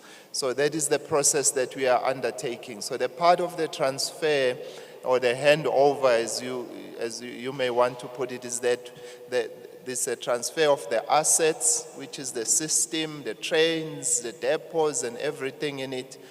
Secondly, it's also the transfer of the employees that are working in the Gautrain so that they do not lose their jobs. They continue running the service as we know it today. And the third component is the transfer of the information, which is all the information and data that has been collected as part of the Gautrain system. And that needs to be transferred as well to the next concessionaire so that they can get history of how the Gautrain has performed in the past. Secondly, then they can use that information to forecast the future operations of the Gautrain service. So those are the three elements that will be part of the handover and the transfer of the system, the transfer of the assets, which is the system, entire system itself, the transfer of the employees, as well as the transfer of information. Chair, maybe just to mention that we have a standing handover committee that we have between the GMA and the private party, which is the concessionaire Bombela, where we are dealing with these elements to ensure that the transfer happens smoothly. During the transfer of the employees, one of the critical elements that we've identified is that of the engagement of the employees, the engagement of the unions to ensure that the employees are transferred with the same conditions and nothing changes in terms of their remuneration, in terms of their conditions of service, as well as in terms of their service as well as part of the system. And so those are some of the things that we will be doing there and ensuring that we constantly communicate with the employees. But we've started already with the engagements in terms of handover, and we are using obviously the GMA employees that are currently working to ensure that there is engagement with the private party, which is Bombela. And then we are anticipating the appointment of the new operator so that then they can also form part of the engagement so that there will be a smooth transition from the current Gautrain operator to the next. I think what is critical for us is to ensure that the transition is smooth as it were, so that the services that will end on the 26th of March by the current private party will not be interrupted and will continue the next day, so that the people of Gauteng can be able to receive the services that they are receiving at the moment. Chair, we've got a detailed presentation, as you mentioned, which we will be happy to do in front of the portfolio committee, but that was just a brief overview of what the handover and the transfer of the system actually entails. Thank you, Chair. Super, thanks very much. I think that concludes, CFO? Concludes all the presentations. Okay. No, thanks very much. Let me check with members. Maybe just for the benefit of everybody here. We are having an engagement session on the 10th of July where we'll engage with the MEC in more depth on the budget because she was writing exams this morning and couldn't be here with us. So we've agreed some of our questions we're going to hold back until then, but there may be questions that members may want to pose to members of the team from the department that is here. So let me check with members if there's any questions you would like to raise at this stage. Member Van Dijk?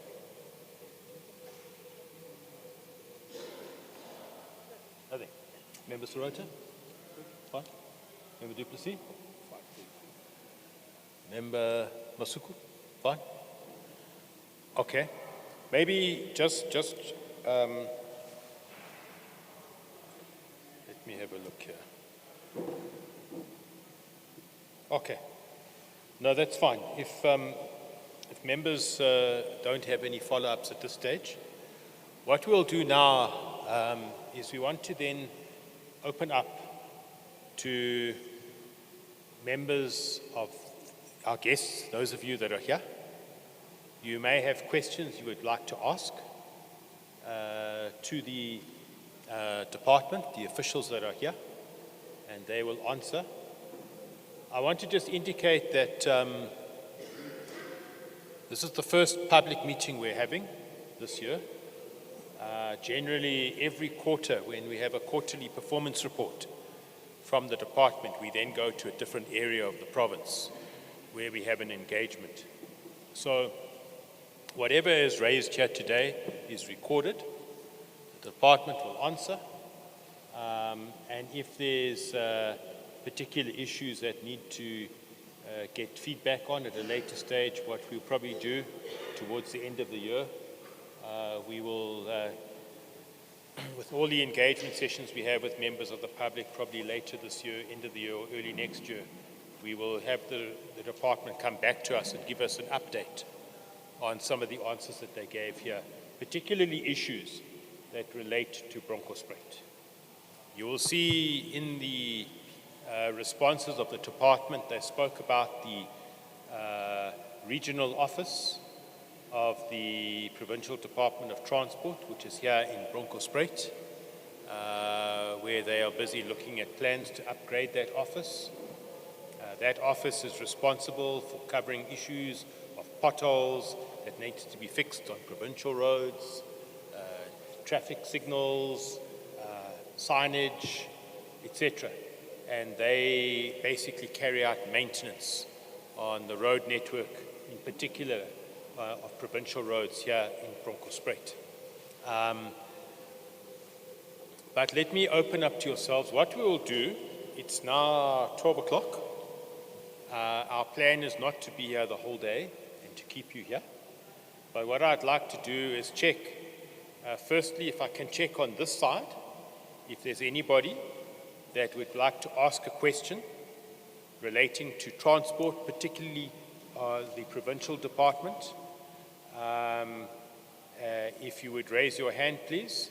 And then just hold on before you hand the mic. Let me just check how many people on this side. Okay, so there's one hand that side, and then I'll come to this side next. Gentleman at the back there, if you can just please give your name and surname, if you're from a particular organization, and then ask your question. Thank you very much. Good afternoon, everybody. My name is Cameron Narselman, and I am here representing the Valbank area of Bronkhorstspruit. I myself represent Wetnose Animal Rescue Center. And my question is mainly on the eligibility of the Lemoenkloof Road for maintenance and upgrade. It is currently being traveled daily by agricultural operations, so there are a few farms and also large companies with big trucks driving around on a dirt road, which is hampering the ability for a lot of the members of the community to be able to access their houses, especially when the rains come. So every year when the rains come, the road deteriorates further, and every year the kind people at Vibro help us to maintain it and fix it up. And currently they've donated tons and tons of sand to fix it, but the problem will persist as long as the road remains unupgraded. It is not able to handle such big vehicles driving up and down on it. So it would be great if it could be upgraded and maintained a bit more than it is currently. Okay, thank you very much. The Thank department you. will respond just now. I want to check this side. Is anybody on this side here that had any questions that you would like to ask in relation to transport, some of the things you've heard here today? Let me check. Anybody? Okay. It's clear? Oh, there's a gentleman over here with his hand up. They're going to give you a microphone. Please just give your name and surname, where you're from, and then give us your question. Thank you very much. Sanibonani. Nami ngicela ukubuza ngilapha kuze taxi industry la around in Bronkhorstspruit. Sinenkinga la kule ndawo le asinawo ama-rank. Abantu uma bafika imvulina siba ne-problem. Noma kune-dust siba ne-problem. Bengifuna ukwazi ukuthi laba be-road and transport and madwala bangakhona ukusisiza na nathi. Thanks. Okay, thank you very much. The department has made a note and they will answer us just now and just engage with us on that. Anybody else? I don't see any. Okay. Now I see two hands at the back there, but I already asked the side. I'll take those two hands at the back. Those are the last two hands in because nobody else is putting up their hands. So that's the last two hands at the back. Please give us your name, surname, and your question. Thank you. Re ke le dumedise bo botlhe. O buang fa ke Keifas Makweti ho tswa ko Hammanskraal. Modulasetulo ne ke tlo kgopela. Modulasetulo re na le problem ya transport ka mo Hammanskraal. Ke kgopela gore a ko le direng gore bana le a choice ya transport. So re na le problem ya gore go tsamaya NTI fela le di taxi and taxi ga re di afford. So re kgopela gore a ko di lokiseng taba ya NTI le pateleng di driver ka re di driver di bereka di sa gole and then di are affecta ka re di feletsa blo dia strike and rena re sala re sene transport hape ke kgopela gore a ko le buseng train ko Hammanskraal batho ba modira le kgopela ke khale re ntse re attenda di meetings tsa ka mo Gauteng Provincial Legislature. But ga gone nko e tswang le mina ke a leboga.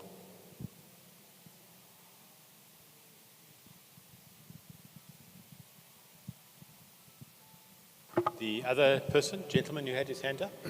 Dumelan. Ke bona ke le mbola lena from Hammanskraal. No, the gentleman who just spoke took my words just because I'm from Hammanskraal too. We've got only one mean of transport in Hammanskraal, of which is a Northwester. So last year, they were on a strike for about more than 5 months, so that we had no mode of transport, no alternative. So can you guys at least look at that? Bring at least another mode of transport, because without that, those buses, then we'll have to use taxis, and it's expensive for us people in Hammanskraal. And to talk about the Northwester, it's not from Gauteng, it's a Northwester. So which mode of a transport does fall under Gauteng transport system? Because we can't say which one. So if you guys can answer on that, thank you. Thanks for that. Let me check on this side. Anybody else? Okay, the gentleman at the back there. Anybody else? That's it. That's then the last hand that we'll take. Thank you.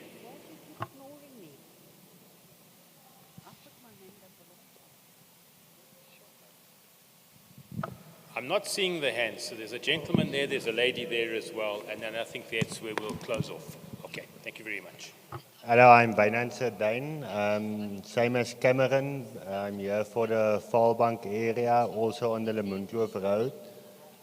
Just to give you an idea, in the summertime, even the trucks are losing number plates, so deep is that water that we need to drive through. Thank you. Thanks very much. No, but you can switch it off. Good day, all protocols observed. Ladies and gentlemen, my name's Cecilia Knox, and I'm representing a number of hats today, but I will pick the Bronkhorstspruit Kongwini Municipal Watchdog as a particular hat.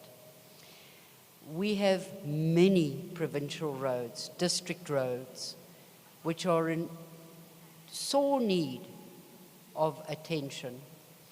One is very close to Sukulume. It's known as the Sister Stroom Road, where there is an actual sinkhole about 7 kilometers after the tar ends on the left-hand side. We've reported it a number of times. Now that area is agricultural, and it is also a venue for weddings. The Mealstroom is there. It employs people from Sukulume, that area, in the farming, the agricultural sector, as well as the hospitality sector. When they no longer receive bookings and guests, it is a sector which will die. And if the farmers cannot bring out their produce, the farmers will also leave. That's my first problem. My second problem is that, and technically it's not your line function, there is a need for an official bus service, apart from Patco. And Tshwane has the Rio Vaya, etc. bus services. If some pressure can be brought about that we have a regular bus service between Sukulume, Kanana, Bronkhorstspruit, and Tshwane, it would be greatly appreciated. And that comes specifically from the Riama Park community. Thank you. Okay, thank you very much. I mean, some very interesting questions, which we greatly appreciate. I'm going to ask the department, through the CFO, to deal with some of these questions. Where they are not able to provide an answer now, for instance, on a regular bus service, which probably would fall under Tshwane, the department will take that up and they will report back to us as a committee on possibilities around that. But let me hand over to CFO and the team. In the main, there's I think it's Lemoenkloof Road, if I got that right. But that's a road that's being highlighted that needs upgrade. There's a question around a taxi rank raised by a representative of the taxi industry here in Bronkhorstspruit. The issue of NTI, and by the way, can I just indicate that it came to my attention yesterday, and it was on the news as well, about some 24 buses that were burnt down yesterday. There have been complaints previously about NTI. We were under the impression that those had pretty much been resolved, but these are matters that we will take up again around NTI, and I think the plea for other forms of transport in the Hammanskraal area is something that we will also follow up with the department around that. And I think the train issue service, they will answer, but that's a PRASA matter. There's also the issue of raised a number of provincial roads that are in dire need of upgrade and potholes, etc. And then this bus service. So I hand over to you and the team, CFO. Thanks, Chair, and thanks, members of the public, for the questions. And I think the first one is the question raised, and I think I'll put them together with the last question raised on the status of the roads. Is it Lamont Kloof Road in Falbank? We don't see it in our road asset management system, but the DDG made a commitment that a meeting will be organized with the city to try and find a solution to the problem of the road in that particular area. Not only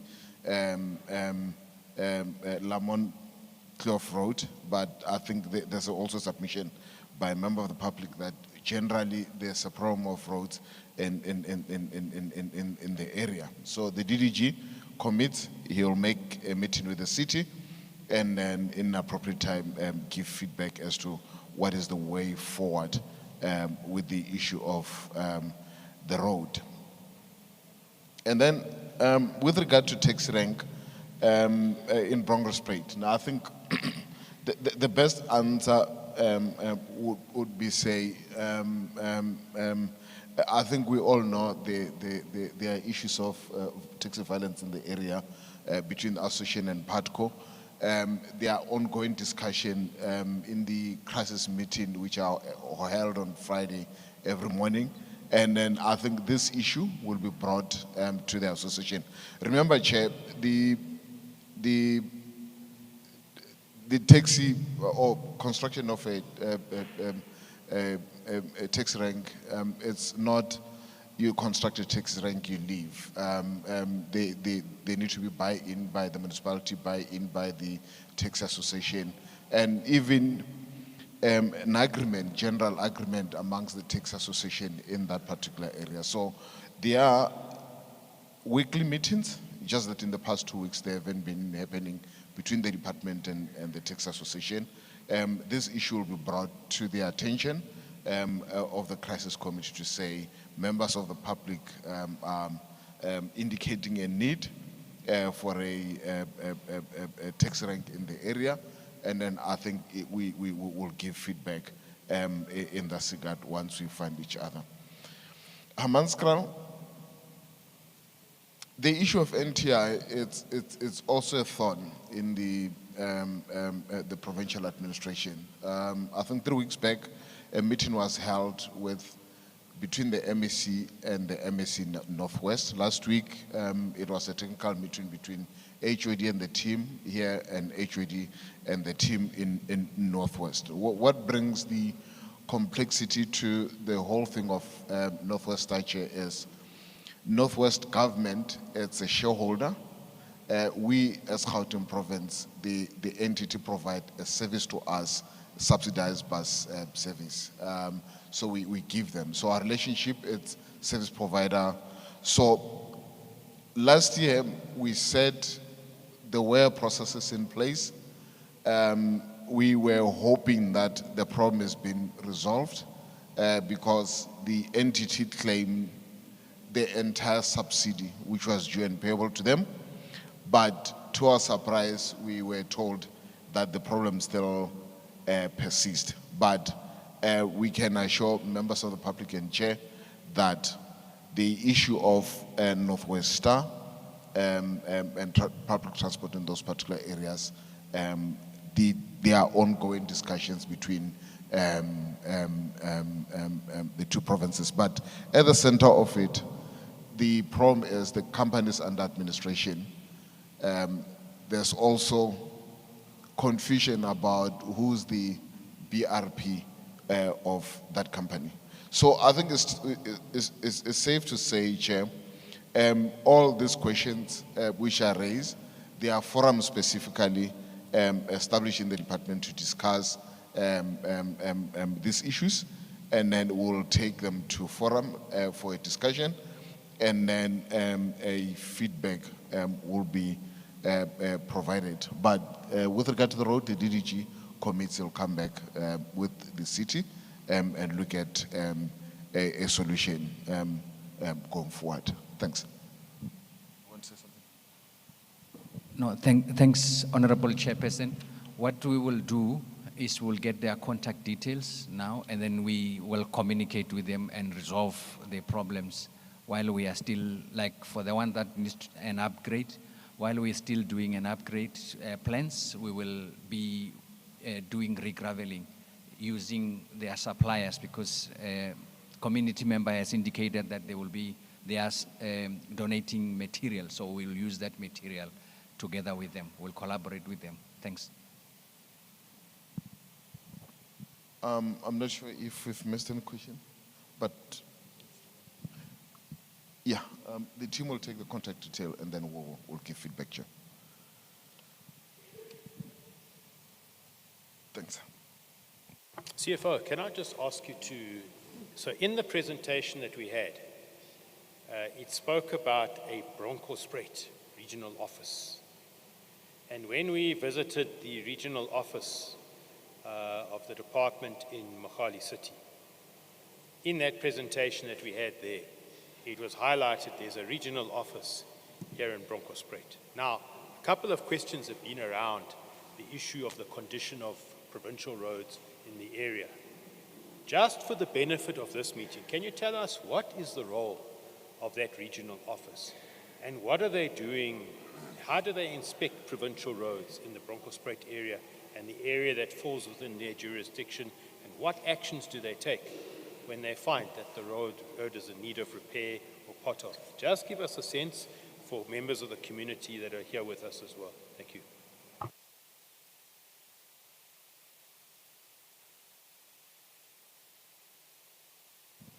Thanks, Honorable Chairperson. As the department, we do have 5 regional offices, but in this area, we've got an office in Bronkhorstspruit, that is in number 2 Ovipro Street. So the regional offices, basically what their responsibility is to maintain the provincial road network. So the maintenance is not only about patching potholes, but we also do cut grass along the provincial road network. And then we also do re-graveling for those roads that are gravel and not yet tarred. So we've got our own staff and plant and equipment and materials to do the works. And we also use the companies from outside. In this case, we've got the RIFSA 1 and 2, and then the company that we appointed for 3 years to look after the provincial roads in the Bronkhorstspruit area is Lubecan Construction. So they are doing the maintenance, the pothole patching, the re-graveling. They also do the grass cutting along the roads. They also do the fencing. So we are responsible for all those activities and the vegetation management. And in addition, we are going to appoint another contractors under the RIFSA 3. These numbers is just the classification of the roads in terms of the motors or the traffic on the road. So we do have those facilities, and then our officers, they are responsible to just travel the road to check if there are any issues on the road so that we can maintain. If there are any pothole, they are patching. We are patching in. If it's allocated to a contractor also has their own route patrollers who are responsible to check if there are any defects or anything on the road for us to maintain. But the offices here is led by the regional manager, and then they are also led by the director. The director is not sitting in the region. They are sitting in the 45 Commissioner Street in Johannesburg, but they are under the maintenance. And over and above that, we do have the other branch, which is construction. Construction, they are responsible for the heavy rehab, like the road that has been mentioned, the K175, which is being upgraded, and then the D1814, which is upgraded from gravel to surface, which is in this area. The D834 was upgraded in the last season. So that is completed, but it was done under the construction. It's not part of the regional offices. So once we have done the rehabilitation, heavy rehabilitation, the road is then sent to maintenance unit, which is then the Bronkhorstspruit offices to maintain that road until the redesign or upgrade is required. Then it goes back to the construction. Thanks, Honorable Chairperson. Thanks, CFO. So I think, Honorable Chair, what it also means is we'll share the details of the regional office for members of the public, not to wait for the meeting and go and report some of the challenges they may have to the regional office for attention. Thanks. Can you share the details of the regional office now? Can you give it to us now? For benefit of people here and who are watching online, let's get the details of the regional office.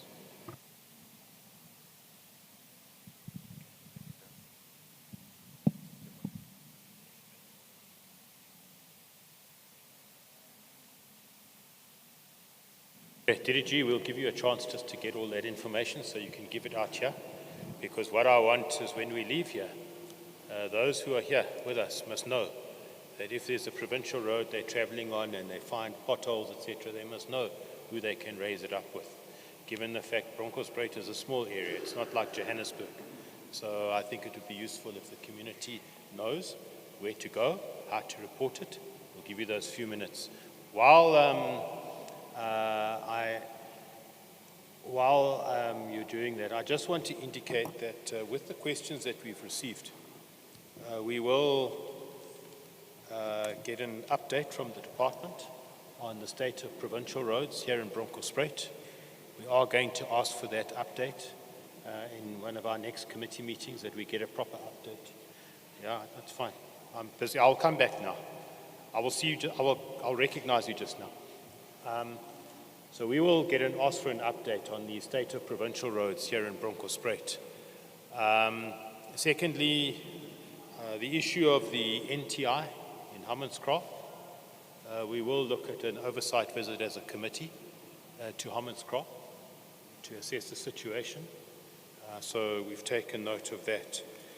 I'm now seeing more hands, but I asked for hands, and I want to bring this meeting to a close. I will take the gentleman at the back there and the lady over there that spoke just now. I'll take those two hands, and that's it. I'm closing after that. Gentleman over there in the blue jacket, please.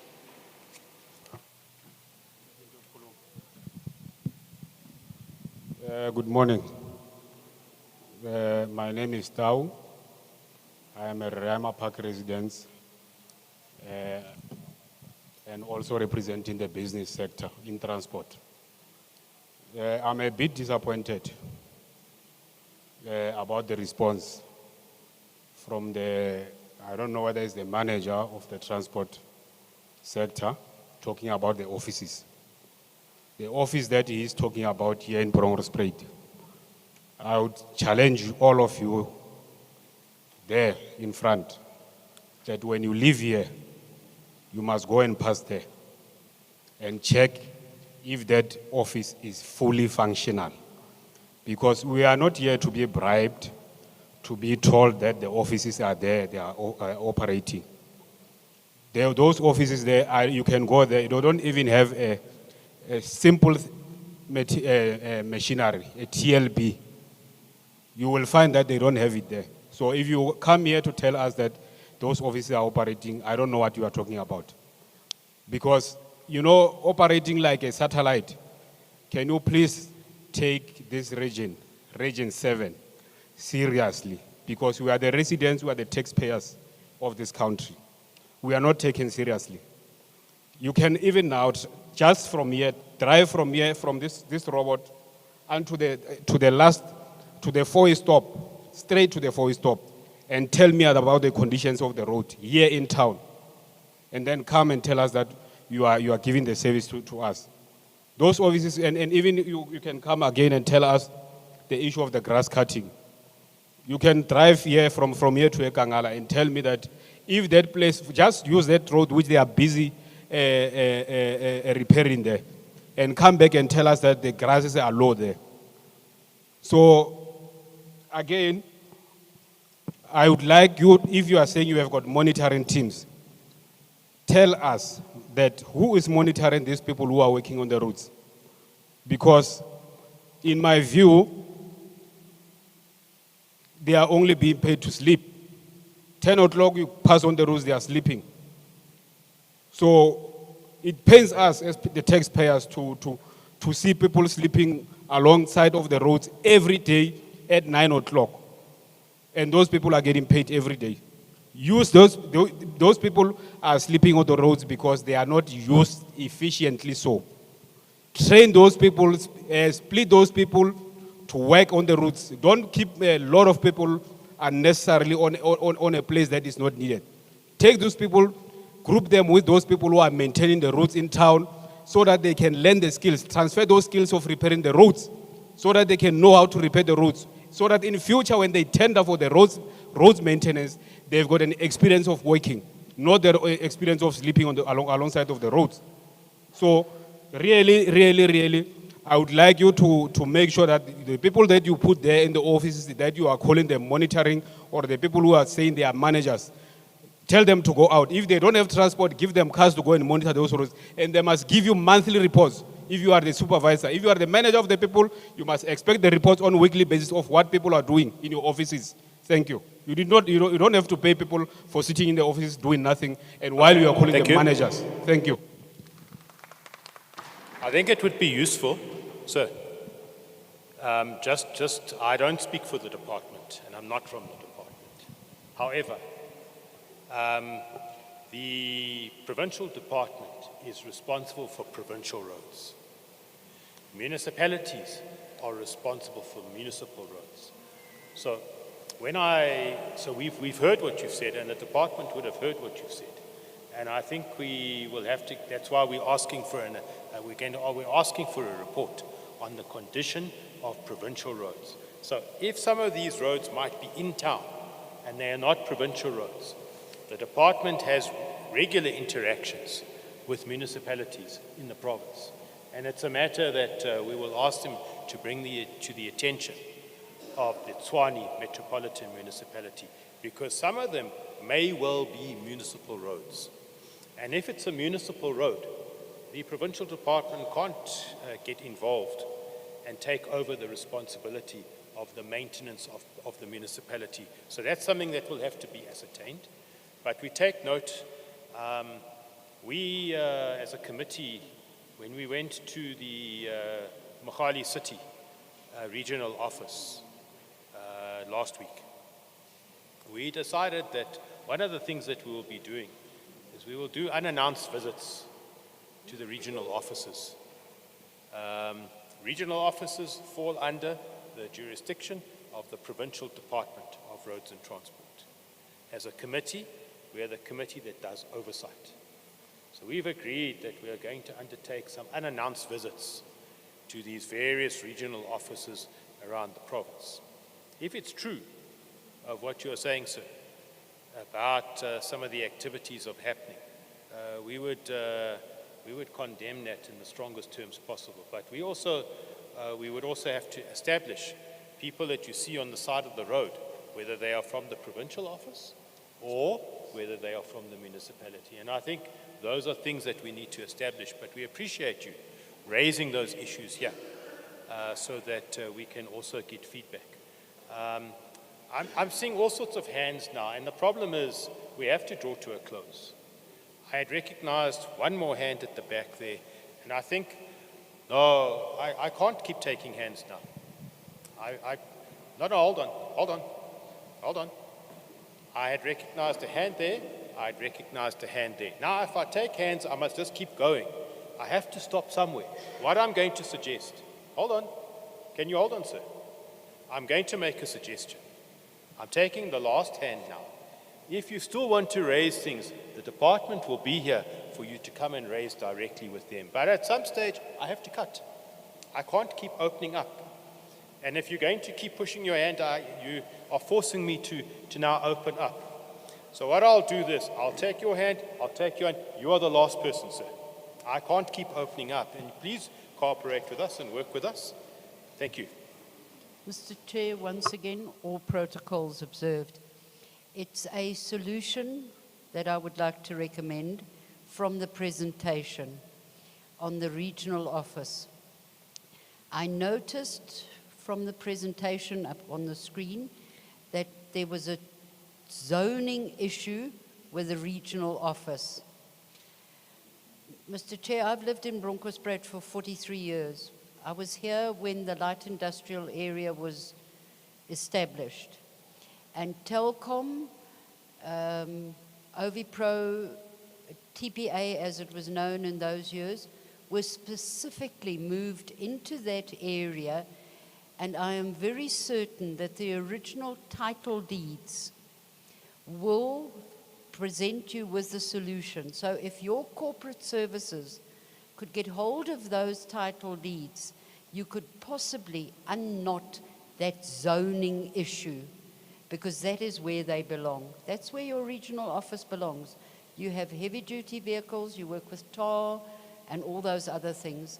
So as a solution, I would like to recommend you get hold of the title deeds and establish why they were moved there and why that, that particular piece of ground was allocated to them. Thank you.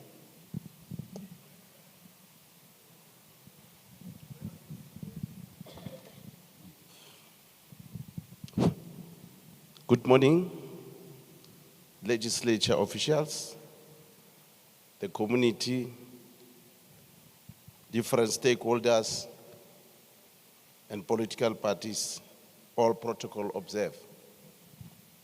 My name is J.N. Mukwena. I have received this invitation this morning, and then I have accepted it and tried to mobilize few of our members. I am representing the grassroots communities. I'm the president of Watts Forum, which is represented all 9 provinces, called Watts Forum, Workers, Occupiers, Tenants, Dwellers Forum. We have been preparing to submit some submissions to Department of Transport on the similar matters raised by the speakers today, which is a concern to the general public. And the argument that is raised this morning is a concern to us that we must be referred to a region, to province, to municipalities.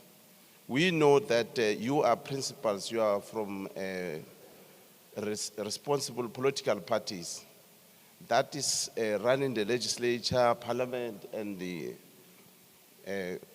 municipality, whereby you have your own arrangement that there must be somewhere departmental, where you all sit and address the problems that are facing community. Because an ordinary public will never understand the region, the provincial road.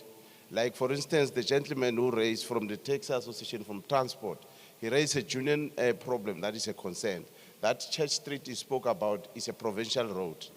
But it's difficult for an ordinary community member to understand which one is what, national or provincial. So, but you must take it home, what you are raising here, and correct it, because you are the lawmakers, and you can correct the wrong, and then help the society.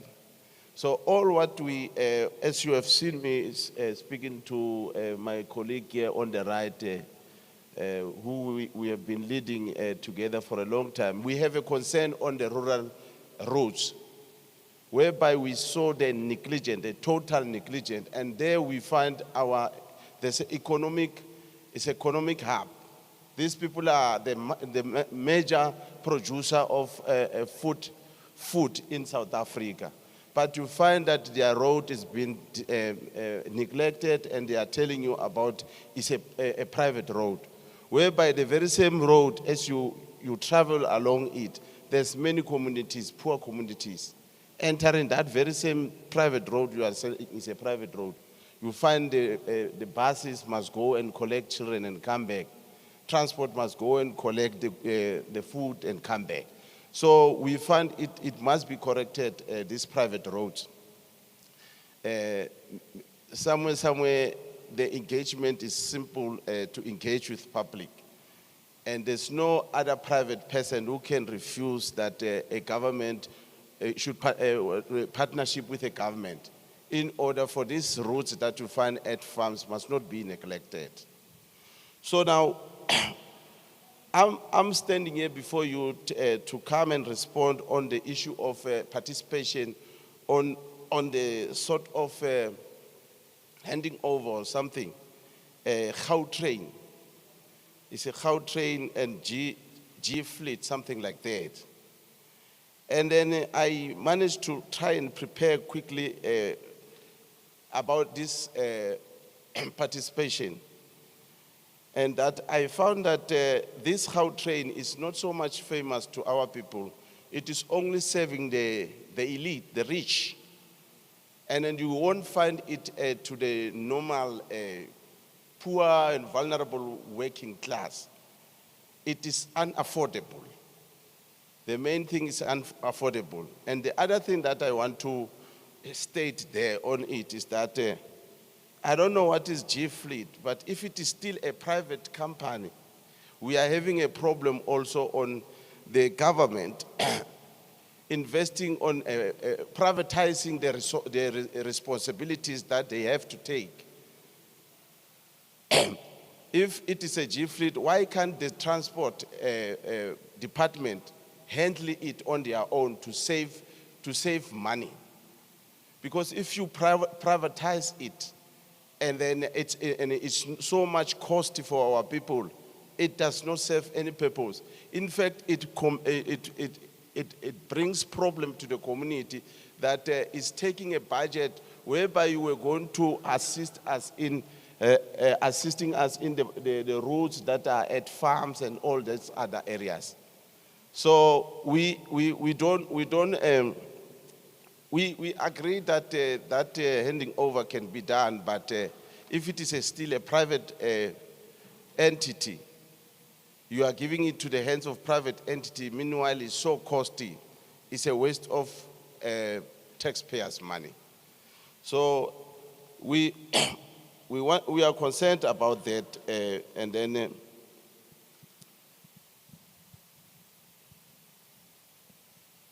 We have low-income users, routes designed around high-income suburbs is a problem to us. There is a poor integration with taxis, PRASA, Metro Rail, and local buses. On the very same Gautrain, there's a poor integration with taxis, PRASA, Metro, and local buses. We are requesting you to correct that.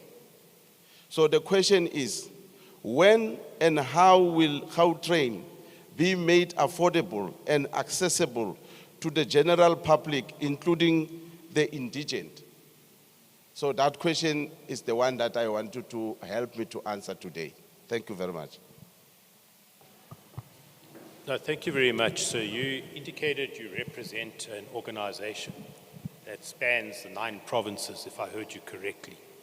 And maybe what we'll do, because you're asking a lot of different questions, and you seem to have a bit of an input that you want to make as well. And I think what we'll do, we'll get your contact details, and we'll invite you to come before the portfolio committee and to expand on some of the matters that you're raising, because some of the matters you're raising are important, but we're not going to be able to deal with all of that here.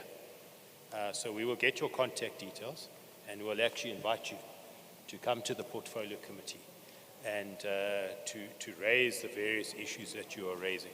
Some we'll try and answer now, but we want to appreciate the input that you made. I just wish you had made that input a little bit earlier when we were trying to get hands, because when we asked, nobody put their hands up. So I'm going to take the last hand there, and then that's it. And then I'm closing after that. Thank you.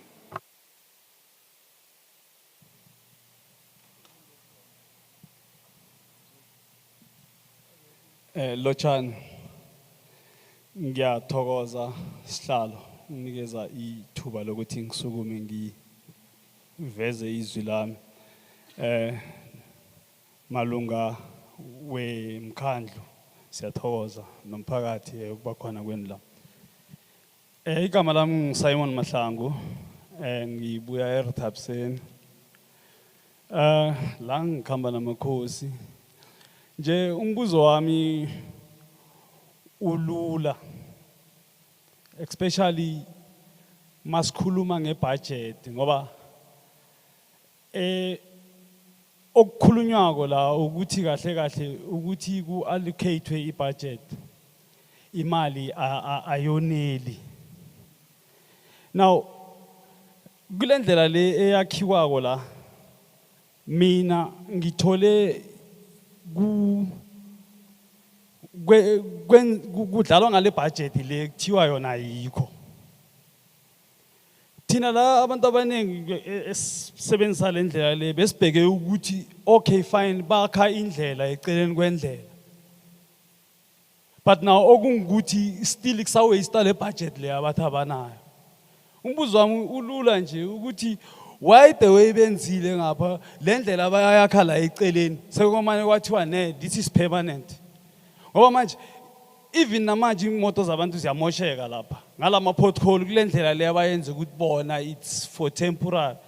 Ngibona ukuthi le budget le nini nikhala ngayo nithi ayikho still angazi ama engineering if inhlela le ndlela le i-planning niyenza kanjani, but mina ngibona poor planning the way nenza ngakho izinto.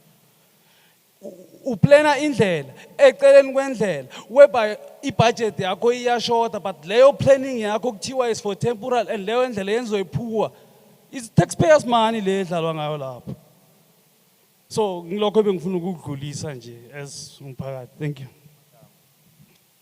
No, thank you very much. So what I'm going to suggest, if you can come and interact with the department team here and just explain the road, etc., because that's part of what we would want them to report back to us on.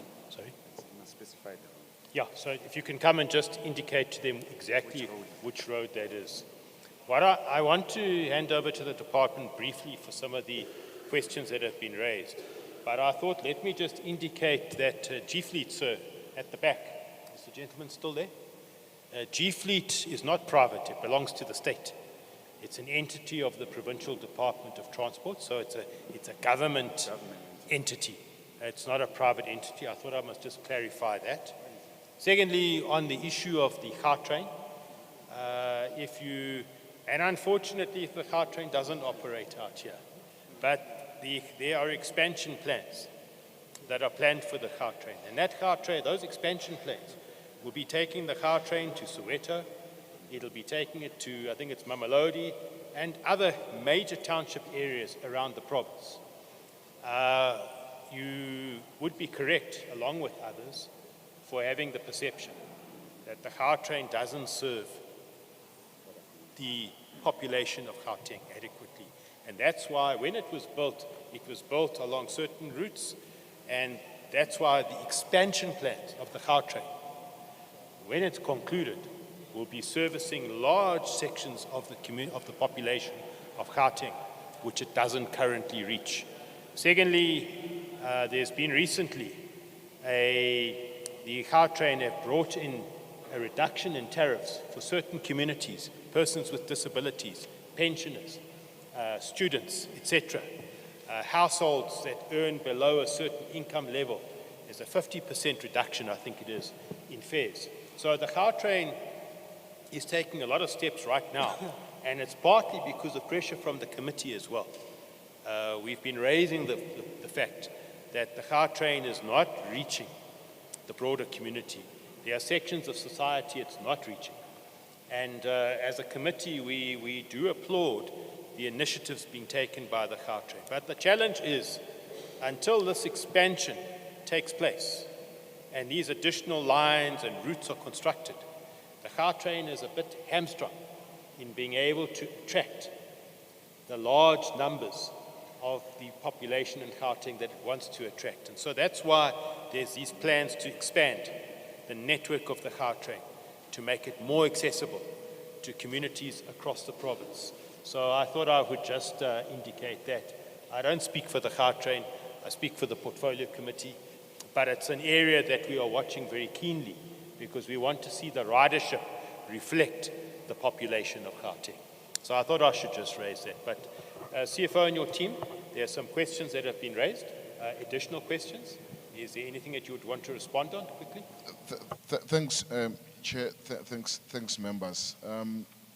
I think maybe the first one, the regional office, and I think the member of public raised a concern that the regional office are not functional. And I think maybe let's explain the function of the regional office is not to have all the equipments and which are used for road maintenance, but it's primarily supposed to be a conduit between member of the public and the provincial administration on all matters concerning road. So if you go to the regional office, you don't see TLB, you don't see rollers, you don't see, it doesn't mean they are not there. It just means that's a point where the idea was for the challenges to be reported. We have a depot, an office in Kurisport, where all the equipments which are used for road maintenance are located, and if there's a need, they are always transported closer to where service is required and accordingly to what is required to be done. So lack of equipment on the regional office, it doesn't necessarily mean that the department doesn't have. The office is meant to be the first point where members of the public come and report issues with the road. And then about members sleeping on the road, and in this regard I'll talk, and in this regard assuming that they belong to the province. I believe when the EPWP program was conceived, a decision was deliberately taken to employ local people. And this are our nieces, our uncles, our mothers, fathers, and et cetera, et cetera. So one of the idea and the reason behind employing local is where they are not doing what is expected, should be easy for the member of the community being affected to raise their concern directly with them. We'll take under advisement and then we'll try and ensure that this doesn't happen in future. And I think the advice that we should check the original title deed, we'll look at it and thank for the advice. Central issue for addressing, there is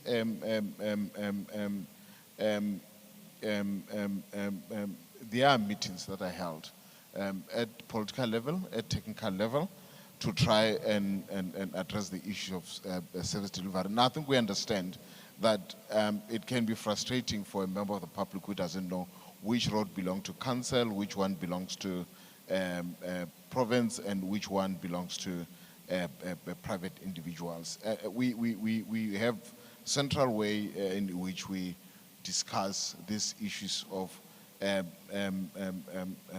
addressing the roads in tandem with municipalities, but sometimes the fact that municipalities are a different sphere of government comes with its own limitation, because if they have other plan other than the one you're hoping they will do, and then it becomes that issue. The maintenance for the province ends here, and sometimes the municipalities does not reciprocate, or vice versa. And then private roads. And I think the gentleman who raised the issue of private roads raised something very interesting later about G-Fleet and government potentially wasting money by spending money on improving a private company. And I think it is the same concept. Private roads by nature are built on private land. So when you maintain it, the auditors will come, and then it's private road, and it has far-reaching implication. But that doesn't mean that the department will completely ignore a plea for help, and then so where is practically possible that help will be given, I'm sure the government will do so, but take into consideration the limitations that I have with regard to working on private roads. So, yeah, they're a little bit,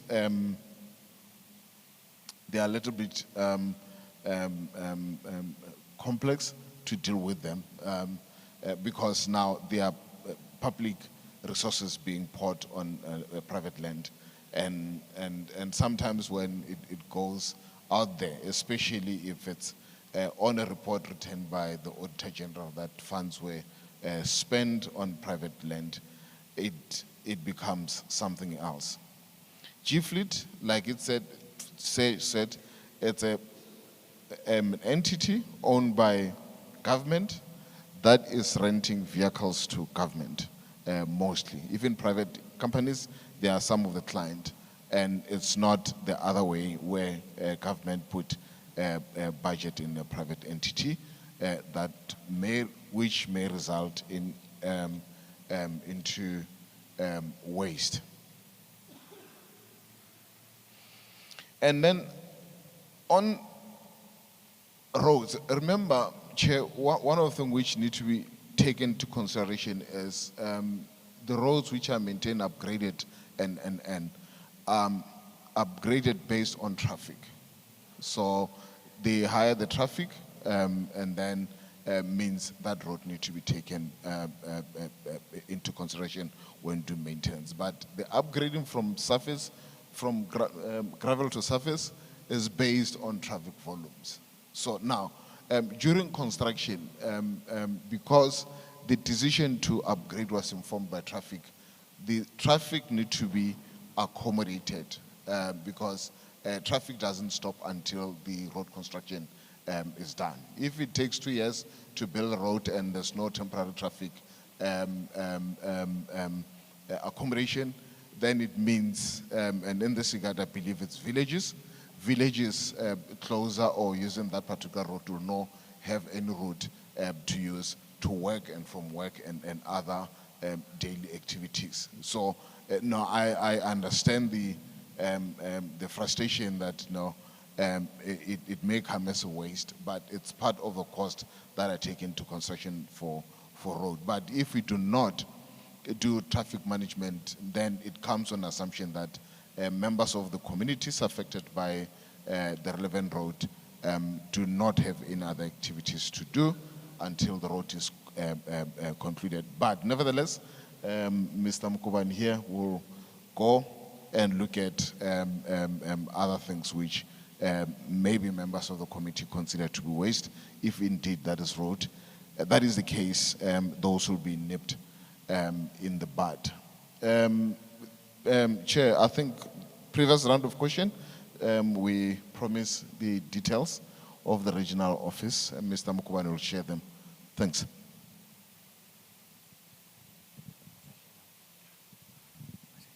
Okay. All right, thank you. The number of the regional manager, it's 071 644 0717. Her name is Rachel. And then the director, 071 644. Oh, they are up on the screen. That's the regional manager, Rachel. And then the director is Lindeni. Then my numbers. And I also want to add the chief director's number, which are not on the screen. That is Mr. Magora. His numbers is 078 2018-732. Thank you.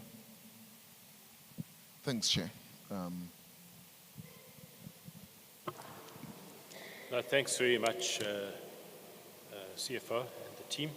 I think we must just leave that information flighted for a bit on the screen so that people can write down the details or take a picture so they've got those contact details. So if we can just leave it flighted on the screen.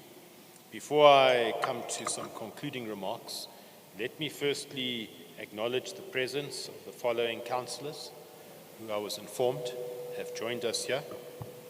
Councillor Mabeka of Ward 102 and Councillor Molloy of Ward 103. If you are still with us, welcome and thank you for joining us. We appreciate you being here. Lastly, I would also want to recognize the Tamani Traditional Council under the Nzuza Sukulumi, and the delegation that is here is led by Chief Skosana. I would like to acknowledge the presence of Chief Skosana and the team that is with you, and thank you for joining us, and we appreciate your presence here. Thank you very much, Chief Skosana. Let me just one or two things. I think we've come to the end of our time here.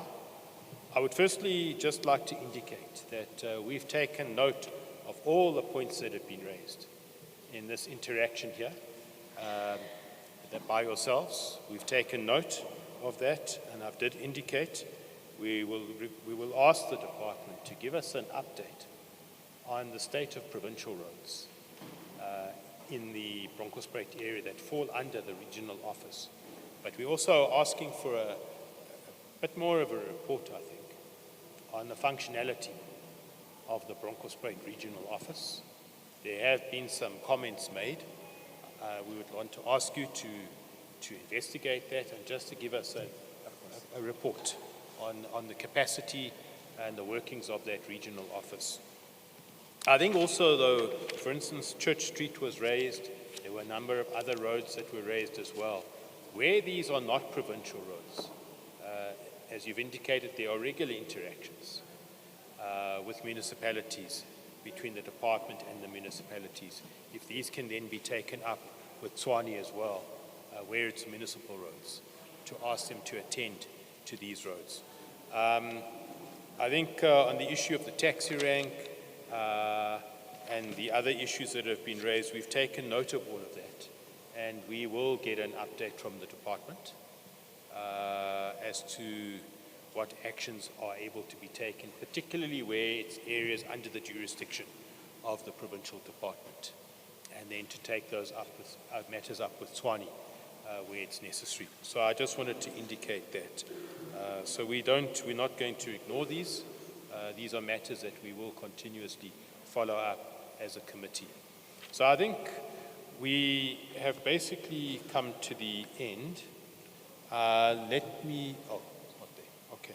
So we've basically come to the end of our session here. I think the rest of the items on the agenda I'm not going to go through, Stambisa. They are standard matter items, so I'm not going to go through them. Safe to say that I would like to thank all of you sitting over there. You are our guests here today, and we would like to thank you for having come through, and thank you for giving of your time and being here to listen. I hope that you have found it informative. I hope that being here, you've also learned a little bit more about how portfolio committees work in the Gauteng Provincial Legislature. Let me just say this, that before we started, somebody came to some of us from the committee that were standing and indicated to us that Bronkhorstspruit, nobody really comes here. It's a neglected area. And if I've listened to some of the comments, I think it bears witness to what we were told, that for some reason, there isn't a lot of focus that's placed on Bronkhorstspruit. And I think as a portfolio committee, we are glad that we actually took a decision to come here. Because when we had decided to come to Tshwane today, we actually interacted with people from Tshwane, and they all said to us, please go to Bronkhorstspruit. And the reason they gave was people don't go to Bronkhorstspruit and seem to bypass that area. So we are glad that we've been here today. We are glad we've been able to hear from you about some of the concerns that you are raising. And I can assure you, we will do an unannounced visit to the Bronkhorstspruit Regional Office. That will happen. Unannounced means we don't say when, we just arrive. And we will do that visit. But the department will give us an update, particularly on the issue of the roads and some of the other matters that have been raised. The issue of the regular bus service, it's a matter that we will have to take up with Tshwane through the department, as well as the NTI. I've already covered that. So thank you very much to each of you for being here. And I trust that you've gained a lot out of this particular interaction and being here with us. Let me also express my appreciation to members of the Portfolio Committee for being here. Thank you, members. It is a committee day for us, for transport, so thanks for being here. Let me also thank the committee support team for putting all the arrangements in place. Let me also thank the sound team for the work that you've done. You were here early this morning setting everything up. Thank you very much. To the interpretation team at the back there, thank you very much. Thank you for the excellent service that you've given. We appreciate it. To the team here with the social media platforms, thank you very much.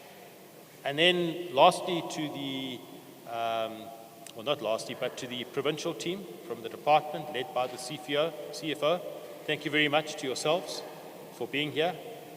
The caterers, security who might be here, everybody else who has helped put this particular meeting together, thank you very much for your efforts.